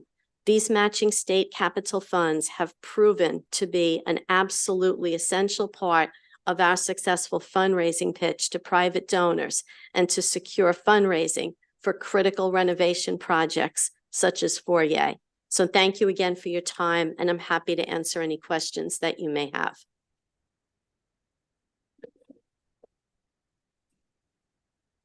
Chair Zucker, Vice Chair McCray, thank you for the opportunity and all committee members to talk to you today and present on behalf of Maryland Institute College of Art, MICA.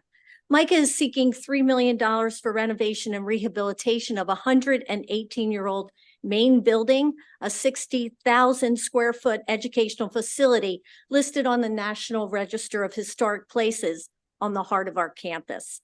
The main building is located in central Baltimore City and serves as an important anchor for Baltimore's Mount Royal Cultural District and the Bolton Hill Historic District. When built, the 4-story Italian-style building won awards for its Renaissance Revival design, and it's reminiscent of being in a Venetian palazzo. And it's inspired many, many residents in our area to call it the jewel atop Mount Royal Avenue. Currently, the main building is in dire need of renovation to its external and internal structures. Specifically, the main building needs to rehaul its unique glass and iron roof, as well as renovate outdated restrooms, install new accessibility ramps, and update systems and public and academic space throughout the building. Without the state's support, the main building would suffer from damage due to a leaking roof and masonry that it no longer supports the infrastructure, and we continue to struggle with efficiency and accessibility. The project will benefit the entire college and the larger community. The main building is the nerve center of the MICA's campus and is used essentially without interruption, 18 hours a day, 6 and 7 days a week. It houses 4 floors of classrooms and studios, as well as technical and educational labs, 2 public galleries, meeting space, and administrative offices, including my own. And I would tell you that we have countless public events and courses that are held there year-round.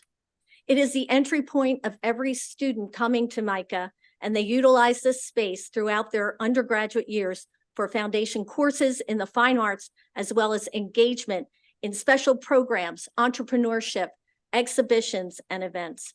For nearly 60 years, the main building was the college's only academic facility, and it remains a central hub of MICA's campus and one of the principal cultural landmarks in Baltimore City.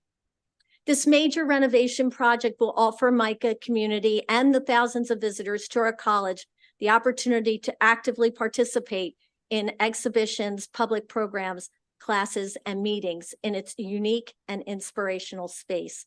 We appreciate your consideration. We appreciate your support of independent college education in Maryland, and we'd like to preserve this iconic landmark in the heart of Baltimore City. Well, thank you very much. Really appreciate you taking time to give us an idea of what was going on with MICA and everything else. Any questions for this panel? Great. Thank you, Mr. Chair. Thank you very much. Thank you. See anyone else that was signed up to testify on this? Okay, committee will now turn to the Board of Public Works.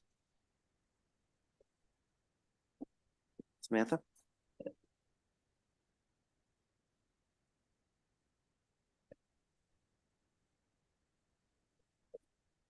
Start whenever you're ready.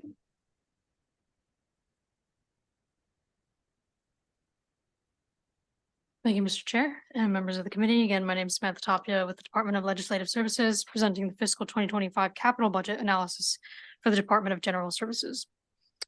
Looking at pages 1 and 2, pages 1 and 2 provides summary graphs of funding in the 2024 CIP, which includes 6 major projects through fiscal 2029. There's a total of 21.5 million in fiscal 2025. That increases in the total budget each year to fund more concurrent projects. The 21.5 million in fiscal 2025 is composed of 5 million in PAYGO for State Center demolition and 16.5 million in GO bonds for Schaefer Tower renovation. Out year funding is planned for the Education Building in 2026, Treasury in Wineland in 2027, and Central Services in 2029. Then looking at statewide and regional programs in fiscal 2025, a summary graph on page 2. All funding from fiscal 2024 forward is scheduled in GO bonds. Funding for fuel tank replacement continues at 1 million. The construction contingency fund receives a further 2.5 million. Facilities renewal does not receive new funding, while the fiscal 2023 appropriation of 110 million is expected to last through most of fiscal 2025. Then looking specifically at State Center on page 5, also discussed on the operating side, most agencies in the State Center complex are scheduled to move during calendar 2024. Then the 2024 CIP includes 5 million in PAYGO for the planning of demolition and the transfer of the property. In calendar 2022, at the December 21st Board of Public Works meeting, 500,000 in general funds was approved for a grant to the Baltimore City Department of Planning to support State Center redevelopment planning. We've asked for commentary from DGS on the progress it has made on these plans with the Baltimore City Department of Planning in general and supported by this particular grant. While other funding in the DPA for moving expenses will be tracked on the operating side, decisions and activity related to the State Center property itself are of interest on the capital side, especially anticipating that the state will be interested in supporting redevelopment even while the property is owned by Baltimore City. In order for the committees to be informed in more detail beyond the brief summary in a future CIP, we've recommended adding language restricting use of the 5 million in PAYGO for demolition planning pending a report on a plan for use of the funds and transfer of the property. Then looking at Guilford Avenue on page 2100 Guilford Avenue on page 8. The property in Baltimore City was originally selected as a new location for the DGS headquarters. Last year's CIP included 6.7 million in fiscal 2025 for continued work on the site. At the same time, project costs have been increasing and concerns about construction and traffic congestion continued to be raised by the surrounding community. Citing these reasons, DGS reported in January 2024 that it had decided not to move forward with relocation to the property, but would continue to maintain and secure the property while alternative plans are developed. To help the legislature and the public continue tracking these decisions, we've recommended adopting committee narrative, requesting a report in December of this calendar year, updating the committees on the status of DGS relocation plans and identified uses of the 2100 Guilford Avenue property. Lastly, for specific renovation projects, Wineland Building on page 7. While funding for Wineland Building renovation in the 2024 CIP is not planned until fiscal 2027, the fiscal 2022 budget included 2 million in PAYGO general funds for renovations. DGS reported in August 2023 that this funding was still being used for renovations on the property and that this work would be completed in fiscal 2024. We've asked DGS to comment on the status of these renovations. Moving to statewide and regional programs, facilities renewal on page 10, the backlog of projects as of January 2024 stood at approximately 233.8 million, a modest increase of 4.3% from the previous year. The fiscal 2024 and 2025 budgets did and do not include new funding for facilities renewal after a total of 110 million in PAYGO general funds was appropriated for fiscal 2023 and intended to last into a third year. The rate of funding has been approximately 5.4 million per month, and the balance of this funding in February 2024 was 65 million. Then at the same rate of use, this funding is expected to last into the spring of 2025, providing time to consider deficiency appropriation for fiscal 2025 in the fiscal 2026 budget bill. There have been past concerns about staffing and operational efficiency, both here and in the operating side, counterpart of critical maintenance. DGS indicated in December 2023 that it was exploring new software to improve project management and record keeping. We've asked DGS to comment on how this new software may improve record keeping of the backlog and to comment on the overall facilities renewal and maintenance program, indicating greatest needs and discussing new activities or agenda changes intended to address those needs. And looking at fuel storage tank replacement program on page 14. This provides funding to remove, replace, or upgrade state-owned fuel storage tanks, and this is primarily at state police barracks. These fuel tanks age or may be damaged, and the leaking of fuel can lead to soil and groundwater contamination. 1 million has been the standard set aside for this program for a number of years, but DGS has indicated that more funding would allow the agency to work through the queue of tank replacements more quickly. We've asked DGS to comment on the urgency of tank replacements and on whether additional funding should be considered for the program. We've also asked DGS to comment on the status of tank replacements currently underway and on project prioritization in fiscal 2025. DGS also noted that there is a national grant program called the Leaking Underground Storage Tank Trust Fund that may be sought for federal aid for this program. So we've asked DGS to comment on whether it has applied for a grant through this program or has the intention to do so. In summary, we concur with all the GO bond authorizations and pre-authorizations, but recommend committee narrative requesting the status update on DGS relocation and use of the 2100 Guilford Avenue property. And for PAYGO, we recommend restricting use of the 5 million for state center demolition until a detailed plan for use of the funds is shared with the budget committees. That concludes my presentation. I'm happy to answer any questions. Thank you. Ms. Tapia, thank you very much. Any questions for Ms. Tapia? Great job. Thank you very much. Mr. Secretary, come on up. I didn't realize, sir, I'm sorry about that. I thought Mr. Gontram was going to be here, but come on up. Great to have you here. Thank you, sir. Of course.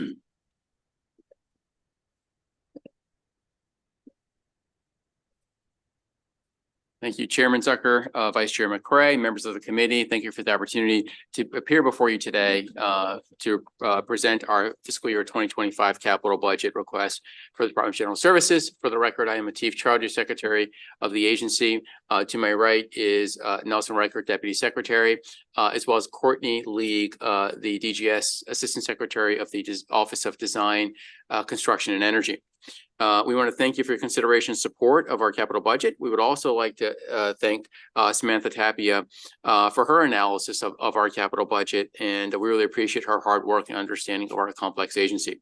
The Department of General Services has a key role of supporting many agencies in their capital infrastructure needs across the state.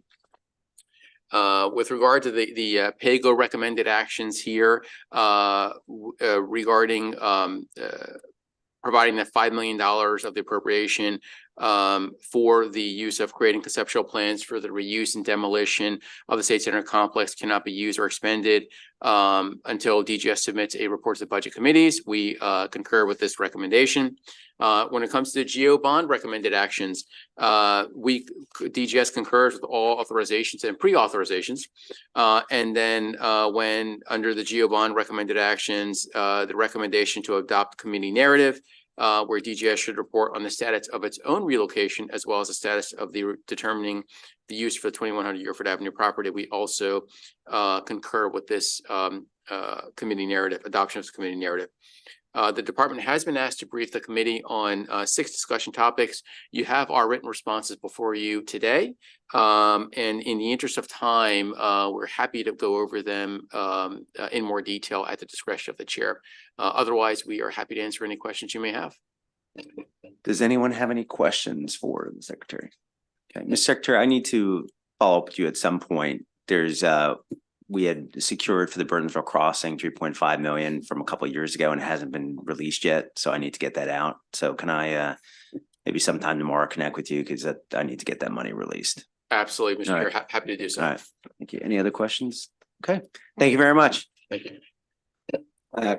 Colleagues will now turn our attention to the Department of Public Safety and Correctional Services. Mr. Cash. I still think, Mr. Cash, you've got one of the best. I thought Zucker was good, but Cash, when it comes to capital, I mean, my goodness, man. You're on, sir. Thank you very much. Yeah, you got to be careful when they ask for cash and know what they mean. Starting with public safety, you said, right? Great. So Yes, for the record, my name is Jacob Cash. I'm a policy analyst within the Department of Legislative Services, and today I'll be giving the capital budget analysis for the Department of Public Safety and Correctional Services. If you join me on the cover page, you can see the summary of program funding for each of the 6 projects currently included in this year's capital improvement program. Funding for 3 projects is already committed, totaling $94.8 million. The amount requested in fiscal 2025 for those 3 projects is $23.2 million to continue them. The total amount of funding needed in fiscal 2025 and beyond for those projects is about $1 billion. In addition, there's 3 projects included that have not yet received funding and are not expected to receive funding until fiscal 2027 at the earliest. Those 3 projects are anticipated to need $330 million in total funding, primarily driven by the Jessup Regional Infirmary. On page 2, there's a bar chart that shows the funding breakdown each year for the DPSCS capital projects. And I'll point out that in fiscals 2027 and 2028, costs for their capital program are expected to rise to over 10% of the total state capital budget at approximately $312 million and $331 million respectively. That's primarily due to the Baltimore Therapeutic Treatment Center. And the funding increase in the out years beyond the CIP are mostly for the Jessup Regional Infirmary. There have also been some significant changes to the capital program as summarized in page 2 and page 3. Costs have risen across the board as even as more projects have been taken off the table. The rising costs have been driven by more accurate estimates from the design team for the Therapeutic Treatment Center and other across the board increases adjusting to inflation and the current construction economy for high security buildings and secure medical complexes. The Therapeutic Treatment Center alone is expected to cost nearly $1 billion. And the department has been working with DBM to make some difficult decisions on deferring less critical projects, such as an MCE textiles and graphics shop, perimeter security upgrades, and separate regional ADA housing units that have been condensed into the Jessup Regional Infirmary project. The department also decided against replacing the MRDCC facade, which is failing and crumbling into the street, in lieu of demolishing the building entirely. And that's due to the cost effectiveness. At the same time, the bed count estimate for the therapeutic treatment center was reduced by canceling phase 2 of that project. So it's possible that there will be some overcrowding concerns as the TTC is not building more beds than the MRDCC is having demolished. Exhibit 2 on page 6 shows the current population trends for the whole department. There's been an increase in arrests in the most recent fiscal year, and that raises DLS's concern for future overcrowding if the new TTC fails to replace more beds than demolished. Exhibit 4 on page 8 shows the Baltimore City population, population for Baltimore City facilities, which are acutely impacted by potential overcrowding.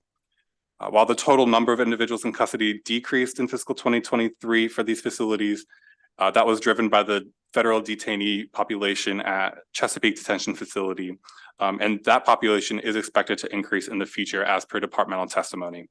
The number of sentenced offenders has also increased since the lows of the pandemic, and pretrial offenders may also be increasing per that trend in arrests that I just pointed out. The first project I'd like to dive into more detail today is the Women's Pre-Release Center, now known as the Life Skills and Reentry Center for Women, or LSRCW, which starts on page 8 of the analysis. The LSRCW is expected to consist of a four-unit, 64-bed housing facility of 51,000 net square feet and 61,000 gross square feet. It will serve as the only standalone pre-release facility for women, and they are required to do that by Chapter 16 of 2021, also known as the Gender Responsive Pre-Release Act. The project is anticipated to need $9 million in total planning funding, and $5 million of that has already been provided. The preliminary construction cost estimates indicate the project will need approximately $89 million in total funding, although these may be outdated and in need of further refinement. The project schedule has unfortunately reached another point of delay as the previously approved program part 1 and 2 were modified as a result of a location change. The location was previously expected to demolish a former public school in Baltimore City, far away from the department's headquarters in Reisterstown and far away from the pretrial complex in the Penn Fallsway neighborhood. There was not only concern about the distance, but about building a facility in a community accustomed to a school for young children. Exhibit 5 shows the new location, which is proposed for what is currently a parking lot owned by DPSES, directly next to those detention facilities. The location is right next to the planned construction site for the therapeutic treatment center, so that brings up some concerns with space management if they are to be built simultaneously. The program modification work is currently under review by DBM, and the project is delayed until all of those concerns and questions are resolved. And this could include more revisions to the program plan to keep it within its approved scope while satisfying all the requirements of the law.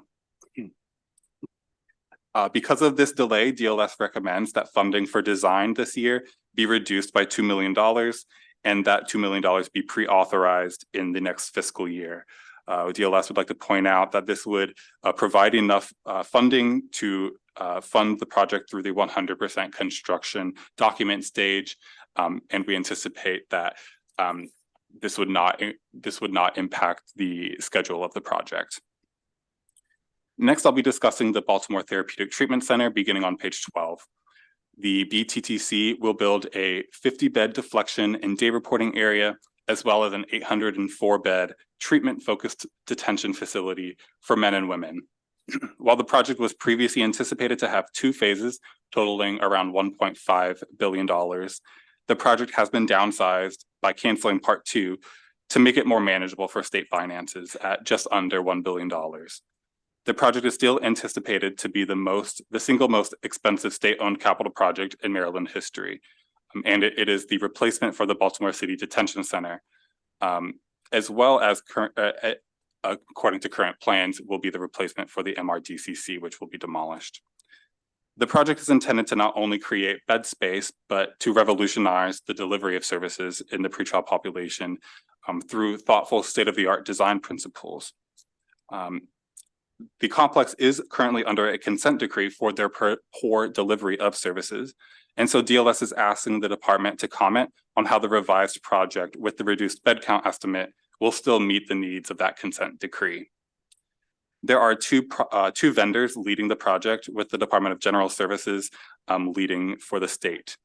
CGL Companies has an approved $16 million design and construction management contract, while STV Incorporated has an approved $34 million design and schematics contract.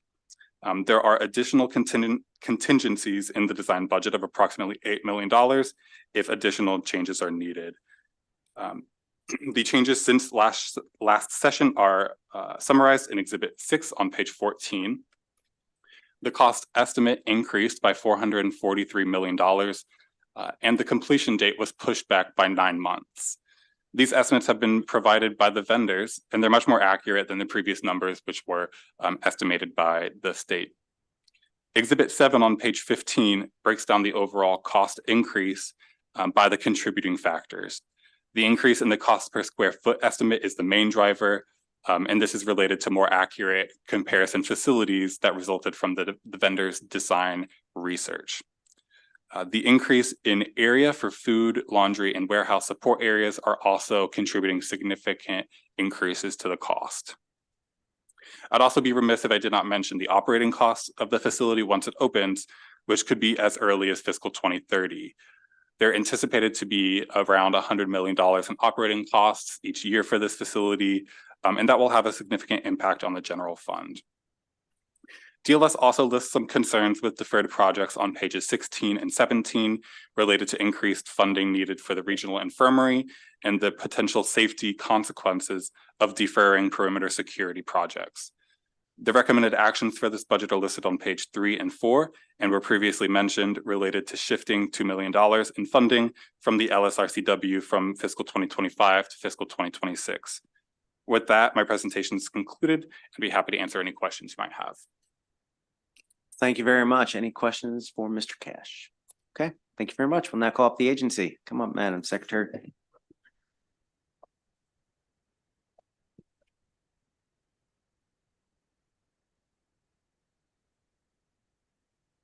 Welcome. Hello.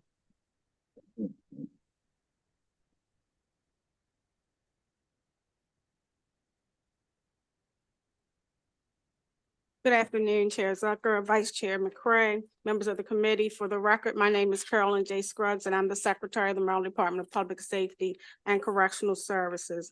With me today are Deputy Secretary Annie Harvey, the new Director of Capital Construction, Mr. John Sarowski, Assistant Director of Capital Construction, John Gauthier, and Deputy Director James Dunkerson. The department appreciates its ongoing collaboration with DLS, as well as Mr. Cash's hard work and thorough analysis. The analysis contains 4 issues and 2 recommended actions. Regarding the first issue, we've been asked to respond to the status of the design and procurement for the Life Skills and Reentry Center for Women. The project is in the final phase of the program development, and once approved by DGS and DBM, a design firm will be selected for the project. The second issue addresses the reasons for funding estimates on the new Jessup Infirmary. The scope of the project has not changed, but costs have increased since our first professional estimate because of inflation and ever-changing material and labor markets. The third issue that the department was asked to comment on is the deferral of the perimeter security upgrades. Technology has changed since the original design concept, and microwave technologies have been phased out of the market. We do not want to install obsolete systems. We are evaluating new technology with the installation of new systems at the Eastern Correctional Institution with the high temperature and hot water and perimeter fence project that is currently underway. Any new perimeter security upgrades will be submitted with consideration of this new technology. The last issue we were asked to comment on was the reduced bed count for BTTC and how that would enable us to comply with Duval. The current design will satisfy the compliance requirements for addictions, medical, and mental health. DLS has recommended that GO bond authorization and pre-authorization be reduced for the Life Skills and Reentry Center for Women I respectfully request the committee maintain the funding that was recommended by the governor's proposed budget. And we're happy to answer any questions that you have. Any questions for this panel? Madam Secretary, there's been, I've been having phone calls and there's some of the folks in the community are concerned that the planned facility isn't enough beds or space. What are your thoughts on that? So the planned facility is based on current population, understanding that that population does fluctuate. Referring to the women's life skill or referring to BTC, both of them would be my same response, but you know, the pretrial population for the women's, that planned facility would be based on trends, and those trends move back and forth depending on who is currently in a pre-release status and eligible to be in that facility. And for BTTC, it's really based on arrest trends because those are the detainees that are coming into the pretrial division that we oversee in Baltimore City and the needs that they have. Any other questions? Okay. Thank you very much. Thank you very much, Madam Secretary and your team. We've got some public witnesses. They can all come up together. Beth, Denise, and Matan, if you guys want to come up.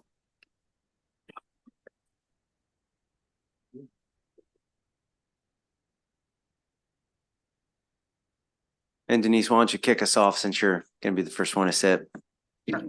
Perfect. Thank you. Good afternoon, Mr. Chair, Mr. Vice Chair, members of the committee. Denise Gilmore with AFSCME Maryland. I really just wanted to talk about two projects in the DPSCS capital budget. One is the BTTC, the Baltimore Therapeutic Treatment Center. You know, I think today is probably the first time we've heard for sure that this is also now planned to replace MRDCC. Let me be the first to go on the record and say MRDCC absolutely needs to be replaced. So there's nothing, you know, certainly wrong with those issues. But I do have to say, in talking to our officers, they agree that a mental health facility is needed. They're just not mental health providers. And we continue to feel that, you know, if we're going to build what is ultimately going to be the most expensive, you know, state facility in history, that it's really important that, you know, it's public employees who are then going to be doing the work inside that facility. We know that prison medical is privatized, right? So, you know, we're potentially setting up a situation where we're then building a facility in DPSCS that's going to be run by the private sector. And we just, you know, we have a fundamental disagreement on using state, you know, dollars, I think, for building facilities like that. So our preference certainly would be, you know, I know a couple of budgets ago, we mentioned that in the Baltimore area, we're also losing a mental health facility in the Department of Health. You know, certainly we think that our health department employees should be providing treatment and care, and, you know, our corrections folks should do the supervision work that they're trained to do. The last thing I just want to mention on the women's pre-release, we continue to support the building of the women's pre-release. We think it's important for safety reasons. The current design location is a parking lot. It's the parking lot where all of our correctional officers park who work in the downtown jails. So we just have some concerns and questions about the practical implications of that, obviously, but continue to support building the women's pre-release. Thank you.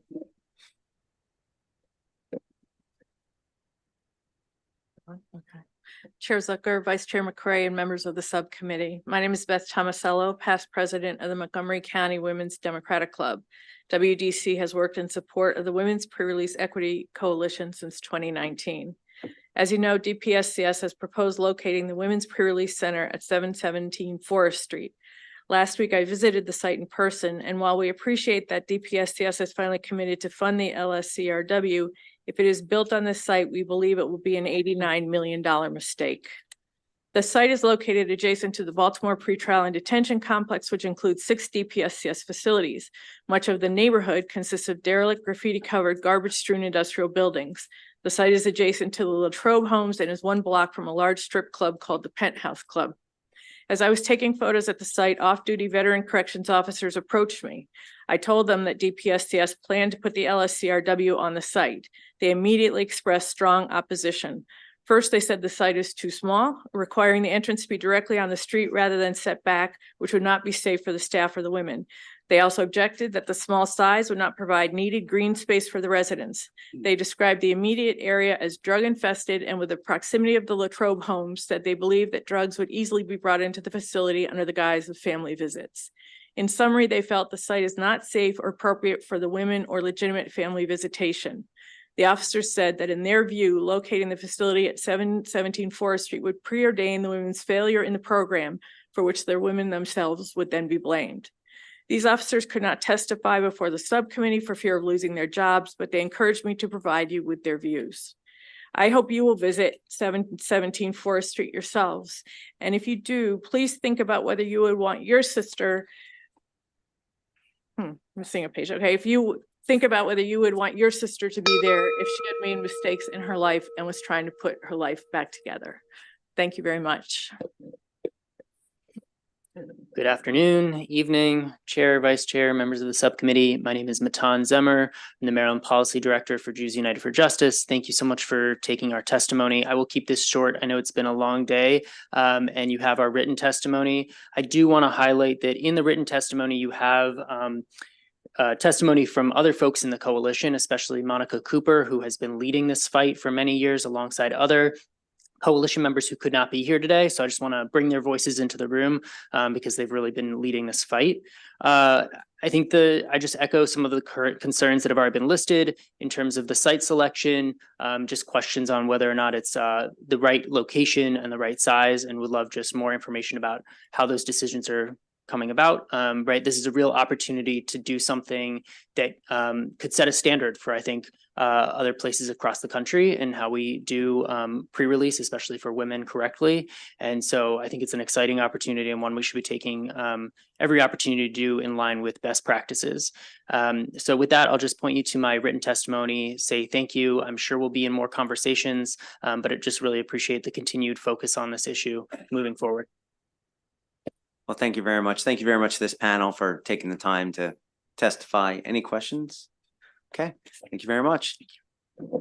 We will now go to our last agency of the day, local jails and detention centers. Mr. Cash.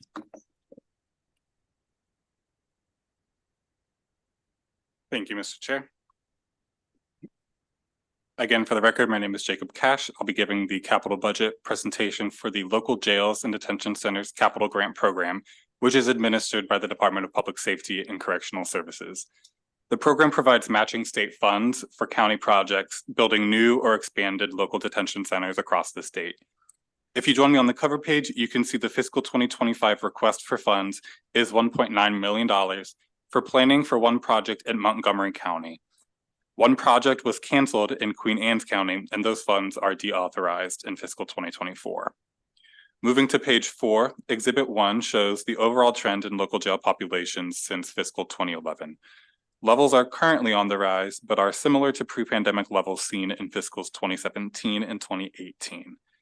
Exhibit 2 on page 5 shows that 13 of 23 counties saw population increases in the past year, led by Montgomery County, Prince George's County, Baltimore County, and Frederick counties.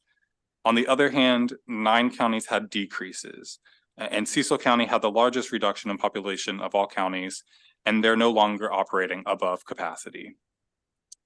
DLS recommends repeating the budget bill language, or excuse me, the budget narrative that requests this annual data submission. On page 7, Exhibit 3 breaks down the anticipated funding summary for the one project currently being funded. State matching funds have already been provided in fiscal 2024, and the 2025 request will continue planning as the preparation and bidding process moves on. More funding will be needed to complete planning in future fiscal years, and the total amount of funding expected of the state is $40.8 million by project conclusion. This project will replace the existing Montgomery County Detention Center with a new facility focusing on improving core detention processes, addressing gaps in service, and expanding deflection and diversion programming. A master facilities confinement study concluded that the replacement would be more cost-effective than renovations, particularly as there was a need for enhanced medical and programming space. However, that study was completed in 2014, and DLS is asking the department to comment on the progress of updating the master facilities confinement study and any anticipated impacts the results might have on project scope, size, and operational needs.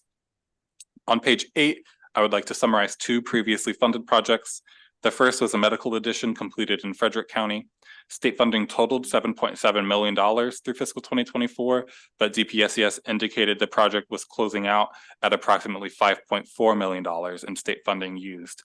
So DLS is asking the department to provide an update on the final amount of state funds that were needed and the most recently available status update for the closeout. Finally, there was a previously funded project planned for new detention center buildings and renovations for Queen Anne's County. The project has been canceled despite previously being ready to start construction. The previously authorized state funds are deauthorized in the new capital budget, and the county is responsible for covering the already expended funding.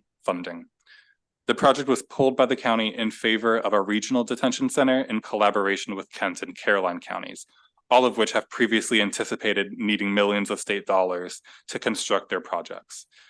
It's not clear how much the new regional facility would cost, but it is expected to be more expensive than the canceled project, but it will take advantage of efficiencies within the 3 counties. The recommended actions for this budget can be found on page 2, which are to approve the GEO bond funding and request submission of the annual population statistics. But that concludes my presentation. I'd be happy to answer any questions. Well, thank you very much, Mr. Cash, for that great analysis. Are there any questions? Okay, we'll call up the administration. Come on up.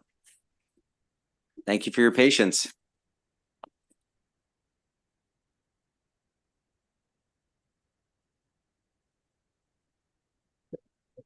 Good afternoon, Chair Zucker, Vice Chair McRae, and members of the committee.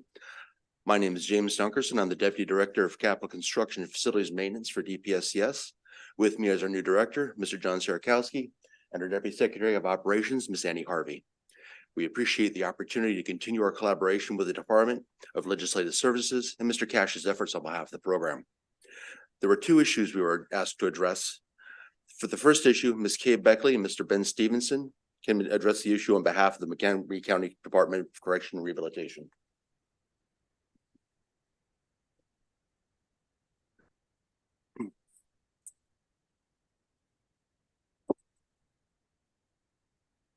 Welcome. Hello. Hello. Good afternoon. Ben Stevenson, Director of the Department of Corrections and Rehabilitation. First, I want to thank you all for the standing support for this project, and I wanted to clarify a couple things which we submitted some written testimony as well, and I'll be brief because I know that I'm in between. We're probably it. So I just wanted to say DOCR concurs with the analysis by DLS with the future state commitment to this project. The analysis asked our county to comment on the progress of updating our master confinement study. This study was done in 2014. It was done in looking at a larger assessment of all the needs throughout the county. In response, we did an updated study with our county stat organization, which completed an analysis of our population to help us better project what we feel that the data should be on scope of this project. So using the best data available, we determined the appropriate number of beds would be higher, and that included 88 beds plus additional flex beds to accommodate the time or accommodate periods of time when the population of the facility is above requirements. Therefore, we'd like to create a space with an additional 20 beds. And so this impact and scope would have impact on this project. And this is current data, which we use to analyze our population to give a best guess estimate of this project. Thank you, Mr. Stevenson. For the second issue, there was some miscommunication and the written response is incorrect. Frederick County has received 3 authorizations. The first for $1,263,000 for design has a current remaining balance of $148,000. The second authorization for $2,809,000 for the beginning of construction has a current balance remaining of $1,388,000. The third authorization for $2,576,000 for completion of the project has not yet had any applications against it, but as construction wraps up in the coming months, we will see the applications come through. In the analysis, there were 2 recommended actions. For the first, DPSCS concurs that the general obligation bond to continue funding the Montgomery County Justice Complex be authorized.